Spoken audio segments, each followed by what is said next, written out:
ആ K phone കേസിലാണ് പ്രതിപക്ഷ നേതാവിന് പബ്ലിക് ഇൻട്രസ്റ്റോ പബ്ലിസിറ്റി ഇൻട്രസ്റ്റോ എന്ന ചോദ്യമുണ്ടായത്. AI ക്യാമറ എന്തെല്ലാം പ്രസ്താവനകളായിരുന്നു ഉണ്ടായിരുന്നത്. ആ കേസിന്റെ സ്ഥിതി എന്തായി സർ?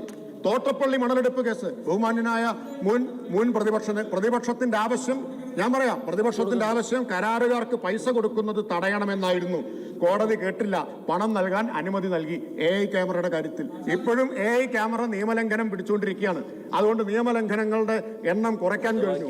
നാടിന് പ്രയോജനമുള്ള എല്ലാ കാര്യത്തിലും നിങ്ങൾ അപവാദ കഥകൾ കൊണ്ടുവന്ന് അതിനെ തടയാനും തകർക്കാനും അല്ലേ ശ്രമിച്ചിട്ടുള്ളത്? CMDRF ലോകായുക്ത കേസ് തള്ളിക്കളഞ്ഞില്ലേ? CMRL കേസ് വിജിലൻസ് കോടതി തള്ളിക്കളഞ്ഞില്ലേ? കേസിന് പോയിട്ടുള്ള ആളുകളൊക്കെ ഇവിടെ ഇരിപ്പുണ്ടല്ലോ. തൃശ്ശൂരിലൊരു കോളേജിൽ KSU കുറച്ചോട്ടിന് തോറ്റു, ഞാൻ ജയിപ്പിച്ചു പറഞ്ഞിട്ട് കേസിന് പോയി കൂടുതൽ വോട്ടിന് തോറ്റു. അങ്ങനെയുള്ള ആളുകളൊക്കെ ഇവിടെ ഇരിക്കുകയാണ്. സ്പ്രിംഗ്ലർ കേസ് എന്തൊരു കോലാഹലമായിരുന്നു. സ്പ്രിംഗ്ലർ ഓർക്കുന്നില്ലേ? എന്താണ് സ്പ്രിംഗ്ലറിന്റെ അനുഭവം? ഇവിടെ KT ജലീൽ ജീവനോടെ ഇരിക്കുകയാണ്. KT ജലീൽ ഇവിടെ ഇരിക്കുകയാണ്.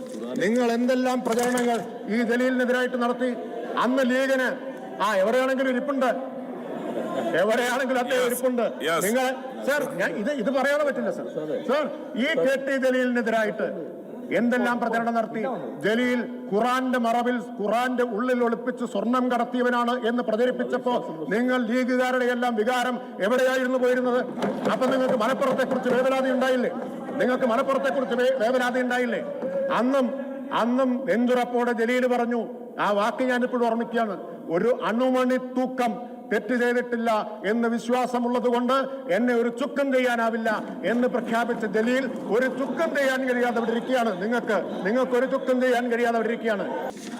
എന്തെല്ലാം തെറ്റായ വാർത്തകളാണ് ഈ കഴിഞ്ഞ കാലത്തിടയിൽ വന്നിട്ടുള്ളത്. ബിരിയാണി ചെമ്പിന്റെ കഥ അങ്ങേക്ക് ഓർമ്മ ഉണ്ടാവുമല്ലോ. മുഖ്യമന്ത്രിയുടെ വീട്ടിലേക്ക് ബിരിയാണി ചെമ്പിൽ സ്വർണം കടത്തി എന്ന് മാത്രം എന്ന് വരെ നമ്മൾ കേട്ടതാണ്. കൈതോലപ്പായയുടെ ഒരു കഥയുണ്ട്. നിങ്ങൾ എന്തിനെ വെറുതെ വിട്ടത്? കൈതോലപ്പായെ വെറുതെ വിട്ടിട്ടില്ല, ബിരിയാണി ചെമ്പിനെ വെറുതെ വിട്ടിട്ടില്ല. കൈതോലപ്പായയുടെ കഥ, ബിരിയാണി ചെമ്പിന്റെ കഥ പ്രതിപക്ഷ നേതാവ് ഇവിടെ ഉന്നയിച്ചിട്ടുണ്ട്, ഈ സഭയിൽ ഉന്നയിച്ചിട്ടുണ്ട്. ഇതെല്ലാം പറഞ്ഞിട്ടുള്ളതല്ലേ? ഇന്നലെ പ്രതിപക്ഷം ഒരു അടിയന്തര പ്രമേയത്തിന്റെ നോട്ടീസ് നൽകിയിരുന്നു. ആ നോട്ടീസ് നൽകിയപ്പോൾ പ്രതിപക്ഷം കരുതിയത് സർക്കാർ ഒരു ചർച്ചയ്ക്ക് തയ്യാറാവില്ല എന്നുള്ളതായിരുന്നു. എന്നാൽ പ്രതിപക്ഷത്തെ അമ്പരപ്പിച്ചുകൊണ്ട് ബഹുമാനപ്പെട്ട മുഖ്യമന്ത്രി അടിയന്തരമായി തന്നെ ഈ നോട്ടീസ് ചർച്ച ചെയ്യണം, അടിയന്തര പ്രമേയം ചർച്ച ചെയ്യണം എന്ന നിലപാടെടുത്തു. ശേഷം ഈ സഭയിൽ കണ്ടത് എന്താണ് എന്ന് ആവർത്തിച്ച് ഞാൻ സമയം കളയേണ്ട കാര്യമില്ല. നമ്മളെല്ലാവരും കണ്ടതാണ്, ലോകം മുഴുവൻ കണ്ടതാണ്. സ്വന്തം അടിയന്തര പ്രമേയത്തിൻ്റെ നോട്ടീസ് കൊടുത്ത ശേഷം ബഹളമുണ്ടാക്കി സഭ നിർത്തിവെപ്പിച്ച് തങ്ങൾ കൊടുത്ത നോട്ടീസിന് അതിനോടൊരു ഉത്തരവാദിത്വവും കാണിക്കാതെ ഇന്നലെ പ്രതിപക്ഷം പോയത് നമുക്കെല്ലാവർക്കും അറിയാം. അതിൻ്റെ ജാള്യവും ക്ഷീണവും തീർക്കാൻ ഇന്ന് വീണ്ടും ഒരു നോട്ടീസായിട്ട് വരികയല്ലാതെ വേറൊരു മാർഗവും പ്രതിപക്ഷത്തിൻ്റെ മുമ്പിൽ ഉണ്ടായിരുന്നില്ല. ഇന്നലെ എഴുന്നേറ്റ് നിന്ന് പറഞ്ഞ അതേ ആത്മവിശ്വാസത്തോടെ മുഖ്യമന്ത്രി ഇന്നും പറഞ്ഞു ഇത് അടിയന്തരമായി തന്നെ ചർച്ച ചെയ്യണം എന്നത്. സർ, ഈ സർക്കാരിൻ്റെ ആത്മവിശ്വാസത്തിൻ്റെ, ഒന്നും മറയ്ക്കാനില്ല എന്ന ആത്മവിശ്വാസത്തിൻ്റെ നിദർശനമാണ് നാം ഇന്നലെയും ഇന്നും കണ്ടത്. ഈ അടിയന്തര പ്രമേയം ചർച്ച ചെയ്യണം എന്ന് തന്നെ ഞങ്ങൾ സർക്കാർ തീരുമാനിച്ചതിൻ്റെ കാരണം കേരളത്തിൽ ഒരു വലിയ യുദ്ധം ഇടതുപക്ഷത്തിനെതിരായും ഇടതുപക്ഷം നേതൃത്വം കൊടുക്കുന്ന ഗവൺമെന്റിനുമെതിരായും പുറത്തഴിച്ചു വിട്ടിരിക്കുകയാണ്. ആ യുദ്ധത്തിൽ തീവ്ര ഇടതുപക്ഷം മുതൽ തീവ്ര വലതുപക്ഷം വരെ ഉള്ള രാഷ്ട്രീയ ശക്തികൾ, വർഗീയ ശക്തികളുണ്ട്. അവർ മാത്രമല്ല അതിലുള്ളത്. അവർക്ക് പിൻബലമൊരുക്കിക്കൊണ്ട് കേരളത്തിലെ മാധ്യമ ശൃംഖലയാകെ അണിനിരന്നിട്ടുണ്ട്. സർ, ഈ യുദ്ധത്തിന് നേരത്തെയും ഇടതുപക്ഷവും കമ്മ്യൂണിസ്റ്റുകാരും വലിയ ആക്രമണങ്ങൾ നേരിട്ടിട്ടുണ്ട്. ചരിത്രത്തിൽ ഞങ്ങളോളം ആക്രമണങ്ങൾ നേരിട്ടിട്ടുള്ള ആരും ഉണ്ടാവില്ല.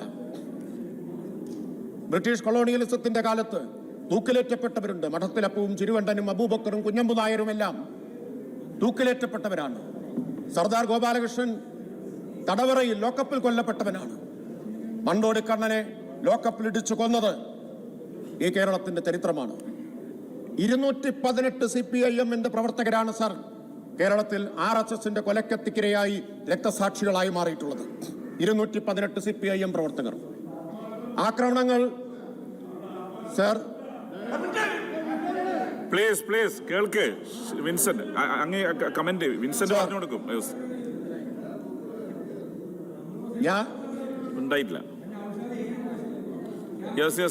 അങ്ങ് സംസാരിച്ചോ സർ. 218 CPIM-ന്റെ പ്രവർത്തകരെ RSS കൊലപ്പെടുത്തിയിട്ടുണ്ട്.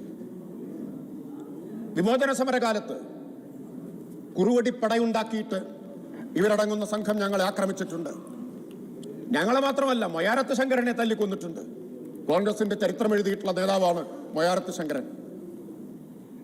സാർ, ഈ ആക്രമണങ്ങളെല്ലാം ഞങ്ങൾക്ക് നേരെ വന്നിട്ടുള്ളത്, ആ ആക്രമണങ്ങളെല്ലാം ആയുധം കൊണ്ടുള്ള ആക്രമണമായിരുന്നു. അവിടെ കത്തിയും തോക്കുമെല്ലാം ഞങ്ങൾക്ക് നേരെ ഉപയോഗിച്ചിട്ടുണ്ട്. എന്നാൽ ഇപ്പോൾ അസത്യങ്ങൾ ആയുധമായി വർഷിച്ചുകൊണ്ടാണ് ഇടതുപക്ഷത്തിനും ഇടതുപക്ഷം നേതൃത്വം കൊടുക്കുന്ന സർക്കാരിനുമെതിരെ കേരളത്തിൽ വിപുലമായൊരു യുദ്ധസന്നാഹം ഒരുക്കിയിരിക്കുന്നത്. അസത്യങ്ങൾ അനുദിനമെന്നല്ല അനുനിമിഷം ബോംബുകൾ പോലെ കേരളത്തിന്റെ പൊതുസമൂഹത്തിൽ വർഷിച്ചുകൊണ്ടിരിക്കുകയാണ്. ആ അസത്യവർഷത്തെ നേരിടാനാണ് ഗവൺമെന്റ് ഇന്നലെയും പറഞ്ഞത് ചർച്ചയാവാമെന്ന്, ഇന്നും ചർച്ചയാവാം എന്ന് പറയുന്നത്. ആ അസത്യത്തെ വസ്തുതകൾ കൊണ്ട്, സത്യങ്ങൾ കൊണ്ട് ഈ സഭാതലത്തിൽ നേരിടാം എന്ന ഞങ്ങളുടെ ആത്മവിശ്വാസം, ആർജവം, അതാണ് ഞങ്ങളെ ഈ ചർച്ചയ്ക്ക്, അടിയന്തര പ്രമേയത്തിന്റെ ചർച്ചയ്ക്ക് നിങ്ങളുടെ വെല്ലുവിളി സ്വീകരിക്കാൻ ഞങ്ങളെ പ്രേരിപ്പിച്ചിട്ടുള്ളത്. ഞാനിവിടെ ഒരു തരത്തിലുള്ള ആക്ഷേപത്തിനൊന്നും മുതിരുന്നില്ല. വസ്തുതകൾ ഞങ്ങൾക്ക് പറഞ്ഞാലും തീരാത്തത്രയുണ്ട്. എന്തുകൊണ്ട് പ്രതിപക്ഷം ഇന്നലെ ഇവിടെ നിന്ന് പോയത്? കാരണം അവർക്ക് വസ്തുതകളെ നേരിടാനാവില്ല, സത്യങ്ങളെ നേരിടാനാവില്ല. അവർ എവിടേക്കാണ് സർ ഇവിടെ നിന്ന് ഓടിപ്പോയത്? പുറത്ത് കാത്തിരിക്കുന്ന മാധ്യമങ്ങളുടെ മടിത്തട്ടിലേക്കാണ് സഭയിൽ നിന്ന് ഒളിച്ചോടിയ പ്രതിപക്ഷം എത്തിച്ചേർന്നത്. കാരണം അവർക്ക് ജയിക്കാൻ ഈ മാധ്യമ പിന്തുണയുണ്ടെങ്കിൽ മാത്രമേ കഴിയൂ. അതെ, PR-നെ കുറിച്ചാണ് അവർ പറഞ്ഞുകൊണ്ടിരിക്കുന്നത്. ഏറ്റവും വലിയ PR കിട്ടിയ സൗഭാഗ്യവാന്മാരാണ് സർ കേരളത്തിലെ വലതുപക്ഷം, പ്രതിപക്ഷം. മാധ്യമങ്ങളുടെ മടിത്തട്ടിൽ മയങ്ങുന്നവരാണ് സർ. മാധ്യമങ്ങളുടെ പരിലാളന ഏറ്റുവാങ്ങി അവരുടെ അരുമകളായി വളർന്നു വന്നവർ. അവരൊരുക്കിയ തേർത്തട്ടിൽ നിന്ന് ഇടതുപക്ഷത്തിനു നേരെ, ഈ സർക്കാരിനു നേരെ അസത്യങ്ങളുടെ വ്യാജ ബോംബുകൾ വർഷിക്കുന്നവരാണ്. അതിനെ നേരിടാനാണ് ഞങ്ങൾ ഇവിടെ ചർച്ചയാവാം എന്ന് പറഞ്ഞത്. സർ, എന്തെല്ലാം കാര്യങ്ങൾ ഈ നോട്ടീസിന്റെ പേരിൽ, ചർച്ചയുടെ പേരിൽ പ്രതിപക്ഷം ഉന്നയിച്ചിട്ടുണ്ട്, എല്ലാത്തിനും വസ്തുതകൾ നിരത്തി മറുപടി പറയാം. അത് കേൾക്കാനുള്ള ക്ഷമയും സഹിഷ്ണുതയും ഉണ്ടാവുമെന്ന് ഞാൻ പ്രതീക്ഷിക്കുന്നു. ഒരു തരത്തിലും ഒരാക്ഷേപവും നടത്താൻ ഉദ്ദേശിക്കുന്നില്ല എന്നും ആദ്യം തന്നെ പറയട്ടെ. അങ്ങനെ ഒരു അവസരം ഉണ്ടാക്കി തരുമെന്ന് പ്രതീക്ഷിക്കരുത്. സർ, ഇവിടെ പറഞ്ഞത് ഇതെങ്ങനെ പ്രൊവോക്കേഷൻ ആവുന്നത്? സർ, ഞങ്ങൾ ചിരിച്ചാൽ കുറ്റം, ഞങ്ങൾ ഗൗരവത്തിൽ പറഞ്ഞാൽ അതും കുറ്റം. ഇത്ര കാലം ഞങ്ങൾ ചിരിക്കുന്നില്ല എന്നായിരുന്നു പരാതി. ഇപ്പോ നിങ്ങൾ ചിരിക്കുന്നതിനെ പോലും ഭയപ്പെടാൻ തുടങ്ങിയത്. സർ, ഞാൻ ഓരോ കമന്റിനും മറുപടി പറയുന്നില്ല. ബഹുമാനപ്പെട്ട പ്രതിപക്ഷ നേതാവിനോടുള്ള ബഹുമാനം കൊണ്ട് ഞാൻ അദ്ദേഹം പറഞ്ഞതിനോട് മാത്രം പ്രതികരിച്ചു എന്നേ ഉള്ളൂ. ഓരോന്നിനും പറയാൻ ഉദ്ദേശിക്കുന്നില്ല. സർ, ഇവിടെ ഒരുപാട് കാര്യങ്ങൾ വന്നു. ADGPയെ കുറിച്ച് വന്നു, പിന്നെ സ്വർണ്ണക്കടത്തിനെ കുറിച്ച് വന്നു. മലപ്പുറത്തെ മുൻനിർത്തി വളരെ അപകടകരമായ ഒരു നെറേറ്റീവ് സൃഷ്ടിക്കാൻ പുറത്ത് നടത്തിയ അതേ ശ്രമം നിയമസഭയിലും നടത്തിയെന്നത് വളരെ നിർഭാഗ്യകരമാണ്, ഞെട്ടിപ്പിക്കുന്നതാണ്. അതാണ് ഏറ്റവും അവസാനം ബഹുമാനപ്പെട്ട നിയമമന്ത്രി ഇവിടെ ചൂണ്ടിക്കാണിച്ചത്. അത്തരമൊരു നെറേറ്റീവ് സൃഷ്ടിക്കപ്പെടുന്നതിന് ഒരു തരത്തിലും കൂട്ടുനിൽക്കാൻ ഞങ്ങൾക്കാവില്ല എന്നതുകൊണ്ടാണ് അതേ സമയം തന്നെ അദ്ദേഹം അപ്പോൾ തന്നെ ഇടപെട്ട് തിരുത്തിയത്. അങ്ങേക്കും അതിന്റെ അപകടം ശരിയായി തന്നെ മനസ്സിലാക്കി അങ്ങ് ഉൾക്കൊണ്ടു എന്നതിലും സന്തോഷം രേഖപ്പെടുത്തുകയാണ്. സർ, ഇവിടെ ഒരു പ്രചരണം എന്താണ്? ADGP പേരിലാണല്ലോ ഇതിൽ കുറെ കാര്യങ്ങൾ വന്നത്. സർ, ADGP ആയിട്ടുള്ളയാൾ ക്രമസമാധാന ചുമതല വഹിച്ചിരുന്ന ADGP RSS നേതാക്കളെ സന്ദർശിച്ചതിനെ പറ്റിയിട്ട് ആരോപണം ഉയർന്നു വന്നു. അത് സംബന്ധിച്ച് ആരോപണമാണല്ലോ വന്നതാദ്യം. അത് സംബന്ധിച്ച് സംസ്ഥാന പോലീസ് മേധാവി അദ്ദേഹത്തിന്റെ നേതൃത്വത്തിലുള്ള ഒരു സംഘം അന്വേഷിച്ചു. സർ, കേരളത്തിന്റെ ചരിത്രത്തിൽ ഇതിനു മുമ്പ് സംസ്ഥാന പോലീസ് മേധാവി നേരിട്ട് ഇങ്ങനൊരു അന്വേഷണം നടത്തിയിട്ടുണ്ടോ എന്നുള്ളത് എനിക്ക് വ്യക്തതയില്ല. പോലീസ് മേധാവി നേരിട്ട് അദ്ദേഹത്തിന്റെ നേതൃത്വത്തിലുള്ള സംഘം ഏറ്റവും ഉന്നത തലത്തിലുള്ള സംവിധാനം ഏർപ്പെടുത്തി ആ കാര്യം അന്വേഷിച്ചു. സർ, അന്വേഷണത്തിന്റെ റിപ്പോർട്ട് സർക്കാരിന് സമർപ്പിച്ചിട്ടുണ്ട്. റിപ്പോർട്ട് പ്രകാരം ADGPയെ ആരോപണമുക്തനാക്കാനുള്ള തെളിവുകൾ ഇല്ല. എന്നാൽ ഉന്നയിക്കപ്പെട്ട ആരോപണങ്ങൾ തെളിയിക്കപ്പെടാനുള്ള തെളിവുകളും കണ്ടെത്താനായിട്ടില്ല. സാർ, ഞാൻ പറഞ്ഞു വരട്ടെ. ക്ഷമിക്കൂ. റണ്ണിംഗ് കമന്ററി ഇഗ്നോർ ചെയ്തേക്ക്. സാർ, സർക്കാരിന്റെ തലത്തിൽ ഈ റിപ്പോർട്ട് വളരെ ഗൗരവത്തോടു കൂടി തന്നെ പരിശോധിച്ചുകൊണ്ടിരിക്കുകയാണ്. അങ്ങനെ പരിശോധിച്ചു കഴിയുകയുണ്ടായി. ആ പരിശോധിച്ചതിന്റെ അടിസ്ഥാനത്തിൽ നിലവിലുള്ള സാഹചര്യത്തിൽ സർക്കാരിന് സ്വീകരിക്കാവുന്ന ഏറ്റവും ഉചിതമായ നടപടി ADGPയുടെ കാര്യത്തിൽ സ്വീകരിച്ചിട്ടുണ്ട്. അദ്ദേഹം അന്വേഷണ സംഘത്തിന് മൊഴി കൊടുത്തതായി മനസ്സിലാക്കുന്നത് RSS നേതാക്കളെ കണ്ടതൊരു കേട്സി കാൾ മാത്രമാണ് എന്നതാണ്. അദ്ദേഹം പറഞ്ഞിട്ടുള്ളത് ഇവിടെ വരുന്ന ഇങ്ങനെയുള്ള എല്ലാ പാർട്ടികളുടെയും നേതാക്കളെ അദ്ദേഹം കാണാറുണ്ട് എന്ന് മൊഴി കൊടുത്തതായിട്ടാണ് മനസ്സിലാവുന്നത്. അതേസമയം മാധ്യമങ്ങളിൽ ചില വാർത്തകൾ വന്നിട്ടുണ്ട്. അങ്ങ് പറയുന്നു ADGPക്കെതിരായിട്ട് DGP അന്വേഷണം നടത്തിയാണ്. ആ DGPക്ക് കൊടുത്ത മൊഴി, അജിത് കുമാർ കൊടുത്ത മൊഴി അങ്ങ് അസംബ്ലിയിൽ വന്ന് പറയുകയാണ് അന്വേഷണം പൂർത്തിയായിട്ടില്ല എന്ന് പറഞ്ഞു. അന്വേഷണം നടന്നുകൊണ്ടിരിക്കുമ്പോൾ ആ അന്വേഷണത്തിന്റെ ഇടയിൽ അജിത് കുമാർ DGPക്ക് കൊടുത്ത മൊഴി എങ്ങനെയാണ് മന്ത്രിയായ അങ്ങ് അറിഞ്ഞത്? അങ്ങ് പറയണം. അപ്പൊ അന്വേഷണത്തിൽ നിങ്ങൾ ഇടപെടുന്നുണ്ട്, അല്ലെങ്കിൽ എങ്ങനെ DGP നടത്തുന്ന നിഷ്പക്ഷമായ അന്വേഷണത്തിലെ വിവരങ്ങൾ അഡീഷണൽ DGP കൊടുത്ത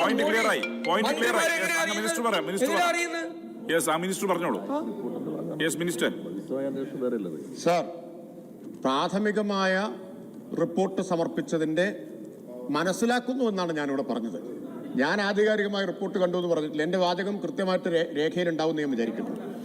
ശരി. അതേസമയം മാധ്യമ വാർത്തകൾ ഇവിടെ വരികയുണ്ടായി.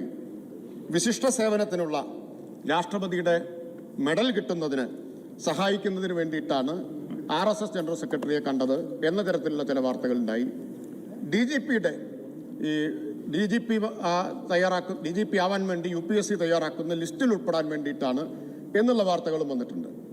സർ, അങ്ങനെ ഏതെങ്കിലും വ്യക്തിപരമായിട്ടുള്ളൊരു ആനുകൂല്യം ലഭിക്കുന്നതിന് വേണ്ടിയാണ് ADGP RSS നേതാക്കളെ കണ്ടിട്ടുള്ളത് എങ്കിൽ അത് സർവീസ് ചട്ടങ്ങളുടെ ലംഘനമാണ്. ഇപ്പം ഗൗരവമായിട്ട് ഇക്കാര്യങ്ങളെല്ലാം സർക്കാർ പരിശോധിക്കുകയുമാണ്. സർ, ഇവിടെ നേരത്തെ ബഹുമാനപ്പെട്ട അംഗങ്ങൾ ആരോ സംസാരിക്കുമ്പോൾ, മുസ്ലിം ലീഗിന്റെ അംഗങ്ങൾ ആരോ സംസാരിക്കുമ്പോൾ പറഞ്ഞു എന്നാണ് ഞാൻ ഓർക്കുന്നത്, മറ്റൊരു RSS നേതാവുമായി വയനാട്ടിൽ കൂടിക്കാഴ്ച നടത്തി. സർ, അവിടെ ലീഗിന്റെ സംസ്ഥാന പ്രസിഡന്റുമായിട്ടും അദ്ദേഹം കൂടിക്കാഴ്ച നടത്തുന്ന ചിത്രങ്ങൾ ചില പത്രങ്ങളിൽ വന്നിട്ടുണ്ട്.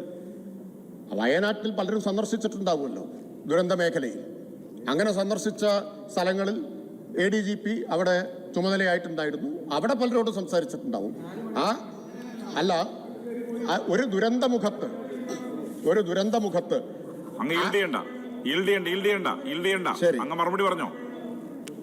ദുരന്തമുഖത്ത് ഇങ്ങനെ വന്ന ആളുകളുടെ ഓരോ ആളുകളുമായിട്ട് സംസാരിച്ചത് ഈ നിലയിൽ ഉന്നയിക്കുന്നത് കൃത്യമായ ലക്ഷ്യത്തോടു കൂടിയിട്ടാണ്. സർ, പിന്നെ ഇവിടെ ഉന്നയിച്ച വേറൊരു കാര്യം എന്താ? ADGPയെ എന്തിനു വേണ്ടി ഉപയോഗിച്ചു എന്നാണ്? മുഖ്യമന്ത്രിയുടെ ദൂതനായിട്ട് ഉപയോഗിച്ചു എന്നാണ് പറഞ്ഞത്. അത് UDFന്റെ നേതാക്കൾ എല്ലാവരും ഈ കാര്യം ഇവിടെ ആവർത്തിക്കുകയുണ്ടായി. പ്രതിപക്ഷ നേതാവും അത് ബഹുമാനപ്പെട്ട പ്രതിപക്ഷ നേതാവും ഇവിടെ ഉന്നയിക്കുകയുണ്ടായി. ഒരു പൊളിറ്റിക്കൽ കോൺട്രാക്റ്റ് ആയിരുന്നു എന്നതാണ് പ്രചരണം. തുടക്കം മുതലുള്ള പ്രചരണം അതാണ്. അങ്ങനെ പ്രചരിപ്പിച്ചാലേ നിങ്ങൾക്ക് രാഷ്ട്രീയമായിട്ട് സർക്കാരിനെയും ഇടതുപക്ഷത്തെയും ആക്രമിക്കാൻ കഴിയൂ.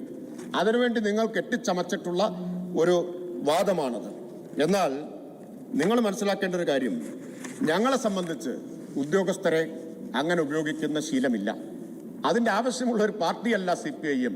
കേരളത്തിൽ ഏറ്റവും ശക്തമായിട്ടുള്ള, ഏറ്റവും ജനപിന്തുണയുള്ള ഒരു പാർട്ടി. ഞങ്ങൾക്ക് ഞങ്ങളുടേതായിട്ടുള്ള പ്രവർത്തന രീതി, ഞങ്ങളുടെ കേഡർമാർ, അല്ലാണ്ട് ഉദ്യോഗസ്ഥന്മാരെ ഒരു കാര്യത്തിനും ഉപയോഗിക്കുന്ന ശീലം ഞങ്ങളുടേതല്ല. ബഹുമാനപ്പെട്ട മുഖ്യമന്ത്രി തന്നെ സഭയ്ക്ക് പുറത്ത് പത്രസമ്മേളനത്തിൽ പറഞ്ഞു, അത് തെറ്റായ ആ ശീലം നിങ്ങളുടേതാണ്. ജയറാം പടിക്കലിൻ്റെ ആത്മകഥയെ ഉദ്ധരിച്ചുകൊണ്ട് അദ്ദേഹം പറഞ്ഞു, എങ്ങനെയാണ് കോൺഗ്രസ് RSS ചർച്ചയ്ക്ക് വേണ്ടി ജയറാം പടിക്കലിനെ മുഖ്യമന്ത്രിയായിരുന്ന കരുണാകരൻ നിയോഗിച്ചത് എന്ന് ആ പുസ്തകം ഉദ്ധരിച്ചുകൊണ്ട് തന്നെ അദ്ദേഹം പറഞ്ഞിട്ടുള്ളതാണ്. ഞാൻ അതിൻ്റെ വിശദാംശങ്ങളിലേക്ക് കടക്കുന്നില്ല. ഈ പൊളിറ്റിക്കൽ കോൺട്രാക്റ്റിൻ്റെ കാര്യം പറയുമ്പോൾ ഒരു കാര്യം നിങ്ങളെ ഓർമ്മിപ്പിക്കുകയാണ്, ആരാണ് ആ ശൈലി ഇന്ത്യൻ രാഷ്ട്രീയത്തിൽ കൊണ്ടുവന്നിട്ടുള്ളത്? ആരാണ് ഈ ഇടനിലക്കാരെ ഉപയോഗിക്കുന്ന ശൈലി കൊണ്ടുവന്നിട്ടുള്ളത്? ഇത് economic and political weekly 1986 September 20-27 ലക്കം, സെപ്റ്റംബർ 20-27 ലക്കം. അതില് അതെ, നിങ്ങൾക്ക് ലോകത്ത് ഏത് കാര്യത്തെക്കുറിച്ചും പറയാം. With the decline of any second level group of politicians, bureaucracy has extended its control over Indian public life, increasingly suffocating by a self-reproducing, obstructive, unproductive and unrepresentative apparatus. ഉദ്യോഗസ്ഥന്മാരെ എങ്ങനെയാണ് ഉപയോഗിച്ച് അവര് രാഷ്ട്രീയ നേതൃത്വത്തിന് മുകളിൽ വന്നത് എന്ന് എക്കണോമിക് ആൻഡ് പൊളിറ്റിക്കൽ വീക്ക്ലിയിൽ വളരെ പ്രമുഖനായ രാഷ്ട്രീയ പണ്ഡിതനായ സുദീപ്ത കവിരാജ് ഇന്ദിരാഗാന്ധിയെക്കുറിച്ച് എഴുതിയതാണ്. Indira Gandhi and Indian politics. വിശദമായ ദീർഘമായ പഠനമാണ്. ആ പഠനം ഉടനീളം എങ്ങനെയാണ് ഇന്ദിരാഗാന്ധി ഉദ്യോഗസ്ഥരെ രാഷ്ട്രീയ നേതൃത്വത്തിന് മുകളിൽ പ്രതിഷ്ഠിച്ചത് എന്നും അവരെ പലപ്പോഴും ഇടനിലക്കാരായി ഉപയോഗിച്ചത് എന്നും വിശദീകരിക്കുന്ന ഒരു പഠനമാണ്. സാധാരണ റിപ്പോർട്ടല്ല, ആഴത്തിലുള്ള ഒരു പഠനം തന്നെയാണ് ചൂണ്ടിക്കാണിച്ചിട്ടുള്ളത്. ഒരു ഭാഗം കൂടി ഞാൻ വായിക്കാം, എല്ലാം വായിക്കുന്നില്ല. People who were pressed into political service were more in the nature of political contractors who were willing to go to any length to dragoon votes, systematically replacing. അങ്ങനെ തുറന്നു പോവാണ്. പൊളിറ്റിക്കൽ കോൺട്രാക്ടേഴ്സ് എന്ന പദം ഇന്ദിരാഗാന്ധിയെ കുറിച്ചാണ് ഈ പഠനത്തിൽ ഉപയോഗിച്ചിട്ടുള്ളത്. അപ്പം അത് ഞങ്ങളുടെ ശീലമല്ല. ജയറാം പടിക്കലിനെ ഉപയോഗിച്ചത്, പൊളിറ്റിക്കൽ കോൺട്രാക്ടേഴ്സിനെ ഡൽഹിയിൽ ഉപയോഗിച്ചത് ഒന്നും ഞങ്ങളുടെ ശീലമല്ല. മാത്രമല്ല 1989 ലോക്സഭാ തെരഞ്ഞെടുപ്പിന് മുമ്പായി RSSന്റെ പിന്തുണ ഉറപ്പിക്കുന്നതിന് വേണ്ടി RSS മേധാവിയായിരുന്ന സർസംഘചാലകായിരുന്ന ദേവറസിനെ കാണാൻ രാജീവ് ഗാന്ധി പറഞ്ഞയച്ചത് ഗോവ ഗവർണറായിരുന്ന ഭാനുപ്രകാശിനെയാണ് എന്ന കാര്യം ഞാൻ പറയുന്നതല്ല. അടുത്ത ദിവസം മരിച്ചുപോയ പ്രഗത്ഭനായ നിയമപണ്ഡിതനും ചരിത്രകാരനുമായ AG നുറാനിയാണ് അത് എഴുതിയിട്ടുള്ളത്.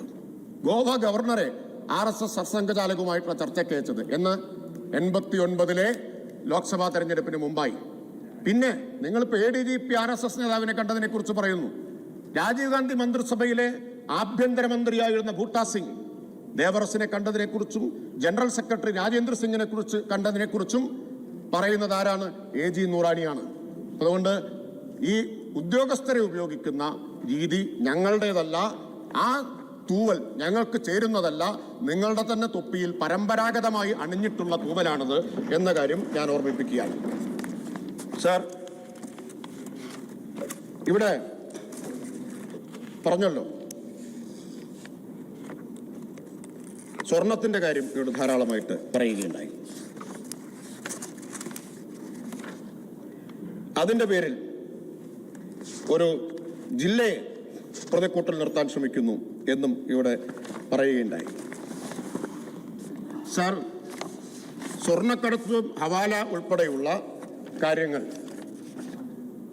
രാജ്യത്തിനെതിരായ കുറ്റകൃത്യമാണെന്ന കാര്യത്തിൽ ആർക്കും തർക്കം ഉണ്ടാവില്ലല്ലോ. നികുതി വെട്ടിപ്പ് അതൊക്കെ രാജ്യത്തിനെതിരായ കുറ്റകൃത്യമാണ് എന്നതിൽ ആർക്കും തർക്കം ഉണ്ടാവില്ലല്ലോ. അപ്പോൾ അതിനെതിരെ ശക്തമായിട്ടുള്ള നടപടി സർക്കാർ സ്വീകരിച്ചിട്ടുണ്ട്.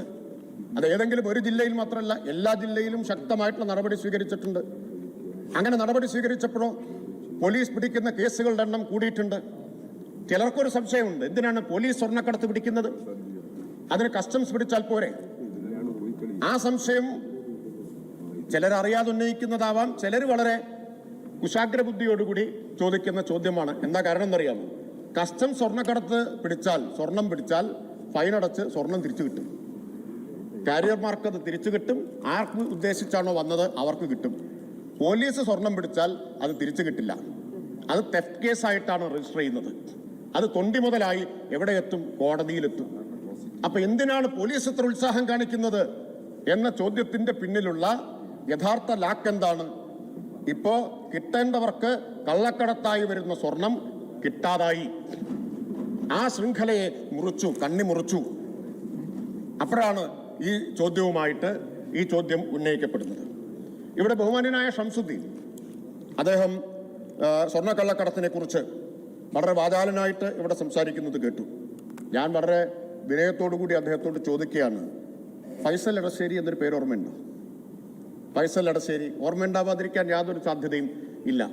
അതോ ഇനി എനിക്ക് അറിഞ്ഞുകൂടാ, പഴയൊരു സിനിമയിൽ ഇന്നസെന്റ് പറയുന്നത് പോലെ എന്നാ എനിക്കതൊന്നും ഓർമ്മയില്ല എന്ന് അദ്ദേഹം പറയുമെന്നുള്ളത് എനിക്ക് അറിഞ്ഞുകൂടാ.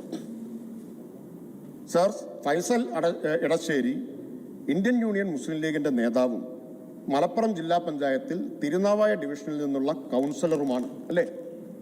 അദ്ദേഹത്തിന്റെ പേരിൽ നെടുമ്പാശ്ശേരി വിമാനത്താവളത്തിൽ 932 ഗ്രാം തൂക്കം വരുന്ന 8 സ്വർണ്ണ ബിസ്ക്കറ്റുകളുമായി അദ്ദേഹത്തെ പിടികൂടിയ കേസില്ലേ? അപ്പോൾ ശ്രീ ഷംസുദ്ദീൻ ആത്മാർത്ഥമായിട്ടാണ് ഇത് പറയുന്നത് എങ്കിൽ അദ്ദേഹം അതിനെതിരായിട്ടല്ലേ വാചാലനായി സംസാരിക്കേണ്ടിയിരുന്നത്? അതിനെതിരായിട്ടല്ലേ ധാർമ്മിക രോഷം കൊള്ളേണ്ടിയിരുന്നത്? അപ്പൊ നടപടി നമ്മൾ സ്വീകരിക്കുമ്പോൾ ഇത്തരം കാര്യങ്ങളിൽ, ഗൗരവമായ കുറ്റകൃത്യങ്ങളിൽ നടപടി സ്വീകരിക്കുമ്പോൾ ഒന്നുകിൽ അതിനെ ഒരു ജില്ലയെ മോശമായി ചിത്രീകരിക്കാൻ, സമുദായത്തെ മോശമായി ചിത്രീകരിക്കാൻ, അല്ലെങ്കിൽ എന്തിന് പോലീസ് നടപടി സ്വീകരിക്കുന്നു എന്നൊക്കെ. അതെ, അങ്ങനെ ഒരു പ്രൊട്ടക്ഷൻ ഞാൻ പറഞ്ഞല്ലോ, മാധ്യമങ്ങളുടെ മടിത്തട്ടിലാണ് അവർ മയങ്ങുന്നത്. അതുകൊണ്ട് ഇത് മാധ്യമങ്ങളിൽ അധികം വന്നിട്ടുള്ള കാര്യമല്ല, വരില്ല. മറിച്ച് വ്യക്തിയെ കുറിച്ച് പറയുന്ന ഒരു ആരോപണം ഇപ്പൊ നിങ്ങൾ പറയുമ്പോഴാണ് കേൾക്കുന്നത്. അങ്ങനെ ഉണ്ടെങ്കിൽ അതിന് നടപടിയെടുക്കണം. അതിന് ഒരു ജില്ലയെയും ഒരു സമൂഹത്തെയും PR ഏജൻസി വെച്ച് അവഹേളിച്ചതിനെയാണ് ഞങ്ങൾ ചോദ്യം ചെയ്യുന്നത്. വ്യക്തികൾ ചെയ്യുന്ന കുറ്റകൃത്യങ്ങൾക്ക് നടപടികളാവാം. ഞാൻ ചോദ്യമാണെന്ന് വെച്ചിട്ടായിരുന്നത്. ചോദ്യം അല്ല, നടപടി എടുത്ത കാര്യമാണ് ഞാൻ പറഞ്ഞത്. ഞാൻ പറഞ്ഞ കാര്യം ഈ നടപടി എടുക്കണമെന്ന് അങ്ങയുടെ ശുപാർശയ്ക്ക് വേണ്ടിയല്ല ഞാൻ പറഞ്ഞത്. നടപടി എടുത്തു സർക്കാർ, നടപടി എടുത്തു, കേസുണ്ട് എന്ന കാര്യമാണ് ഞാനിവിടെ ചൂണ്ടിക്കാണിച്ചത്. സർ, തെറ്റായ പ്രവണതകളെ അംഗീകരിക്കില്ല എന്ന് സർക്കാർ നേരത്തെ തന്നെ വ്യക്തമാക്കിയിട്ടുള്ളതാണ്. അത് സ്വർണ്ണക്കടത്തിന്റെ കാര്യത്തിലാണെങ്കിലും ഹവാലയുടെ കാര്യത്തിലാണെങ്കിലും ഏത് വിഷയത്തിലാണെങ്കിലും ഈ സർക്കാരിന്റെ പ്രഖ്യാപിതമായ നയവും നിലപാടും തെറ്റായ ഒരു നടപടികളെയും ഒരു കുറ്റകൃത്യത്തെയും അംഗീകരിക്കില്ല എന്നതാണ്. ഇവിടെ ബഹുമാന്യനായ, വളരെ ആദരണീയനായ, വളരെ സമചിത്തതയോടെ മാത്രം സംസാരിക്കാറുള്ള കുഞ്ഞാലിക്കുട്ടി സാഹിബ് പോലും ഇന്ന് പറഞ്ഞു, മലപ്പുറം ജില്ലയിൽ പോലീസ് ആളുകളെ വെറുതെ ബുദ്ധിമുട്ടിക്കുകയാണ്, ഒരു SP-യെ മുൻനിർത്തി കേസുകളുടെ എണ്ണം വർദ്ധിപ്പിക്കുന്നു, ഏറ്റവും കൂടുതൽ കേസുള്ള ജില്ലയാക്കി മലപ്പുറത്തെ മാറ്റി തുടങ്ങിയ പുറത്തു നടക്കുന്ന പ്രചരണങ്ങൾ അദ്ദേഹത്തിന്റെ സ്വതസിദ്ധമായിട്ടുള്ള വളരെ സൗമ്യമായ ശൈലിയിലാണെങ്കിലും ഇവിടെ ഉന്നയിക്കുകയുണ്ടായി. സർ, അത് വസ്തുതയല്ല. എൻ്റെ കയ്യിൽ മലപ്പുറം ജില്ലയിൽ കഴിഞ്ഞ ഏതാനും വർഷങ്ങളിൽ പോലീസ് സ്വമേധയാ എടുത്ത കേസുകളുടെയും രജിസ്റ്റർ ചെയ്ത ആകെ FIR-കളുടെയും ഒക്കെ കണക്കുണ്ട്. ചിലത് ഞാൻ വായിക്കാം. ഏത് ജില്ലയുമായി താരതമ്യപ്പെടുത്താലും, ബഹുമാനായ കുഞ്ഞാലിക്കുട്ടി സാഹിബ്, ഏത് ജില്ലയുമായി താരതമ്യം ചെയ്താലും, ജനസംഖ്യാനുപാതികമായി നോക്കിയാലും മലപ്പുറം ജില്ലയിൽ കേസുകളുടെ എണ്ണം താരതമ്യേന കുറവാണ്. പക്ഷെ എന്താ പുറത്ത് സൃഷ്ടിക്കുന്ന നെറേറ്റീവ് എന്താണ്? അത് ബോധപൂർവം സൃഷ്ടിക്കുന്നതാണ്. അത് നിഷ്കളങ്കമായി സൃഷ്ടിക്കുന്നതല്ല, ഉണ്ടാവുന്നതല്ല. അത് ജമാഅത്തെ ഇസ്ലാമിയും SDPIയും പോലെയുള്ള തീവ്രവർഗീയ ശക്തികൾ രാഷ്ട്രീയ ലക്ഷ്യത്തോടു കൂടി നടത്തിക്കൊണ്ടിരിക്കുന്ന കുപ്രചരണമാണ്. നിർഭാഗ്യവശാൽ ആ കുപ്രചരണം ഏറ്റുപിടിക്കുന്നവരായി, അത് നിയമസഭയിൽ പോലും ഉന്നയിക്കാൻ തയ്യാറാവുന്നവരായി ലീഗിന്റെ അംഗങ്ങൾ മാറുന്നു എന്നത് ഇന്ന് കേരളത്തിലെ UDF രാഷ്ട്രീയത്തിന് വന്നിട്ടുള്ള അപജയത്തിന്റെ ഉദാഹരണമാണ്. അവര് നിങ്ങൾക്ക് ബുദ്ധി ഉപദേശിക്കുന്നു. നിങ്ങളുടെ ബുദ്ധികേന്ദ്രം അവരാണ്. അവരുടെ ബുദ്ധികേന്ദ്രങ്ങളിൽ വിരിയുന്ന വിഷലിപ്തമായിട്ടുള്ള പ്രചരണങ്ങളുടെ പ്രചാരകരും വാഹകരുമായി നിങ്ങൾ മാറുന്നു എന്നത് വളരെ നടുക്കത്തോടെയാണ് ഈ നാട് കാണുന്നത്. നിങ്ങളാണ് അതിന് അങ്ങനെ ഒരു നിറം കൊടുക്കുന്നത്. സർ, മലപ്പുറം ജില്ലയിലെ കേസുകളുടെ എണ്ണം നോക്കാം. 2016 ആകെ രജിസ്റ്റർ ചെയ്ത FIRകളുടെ എണ്ണം 19,722.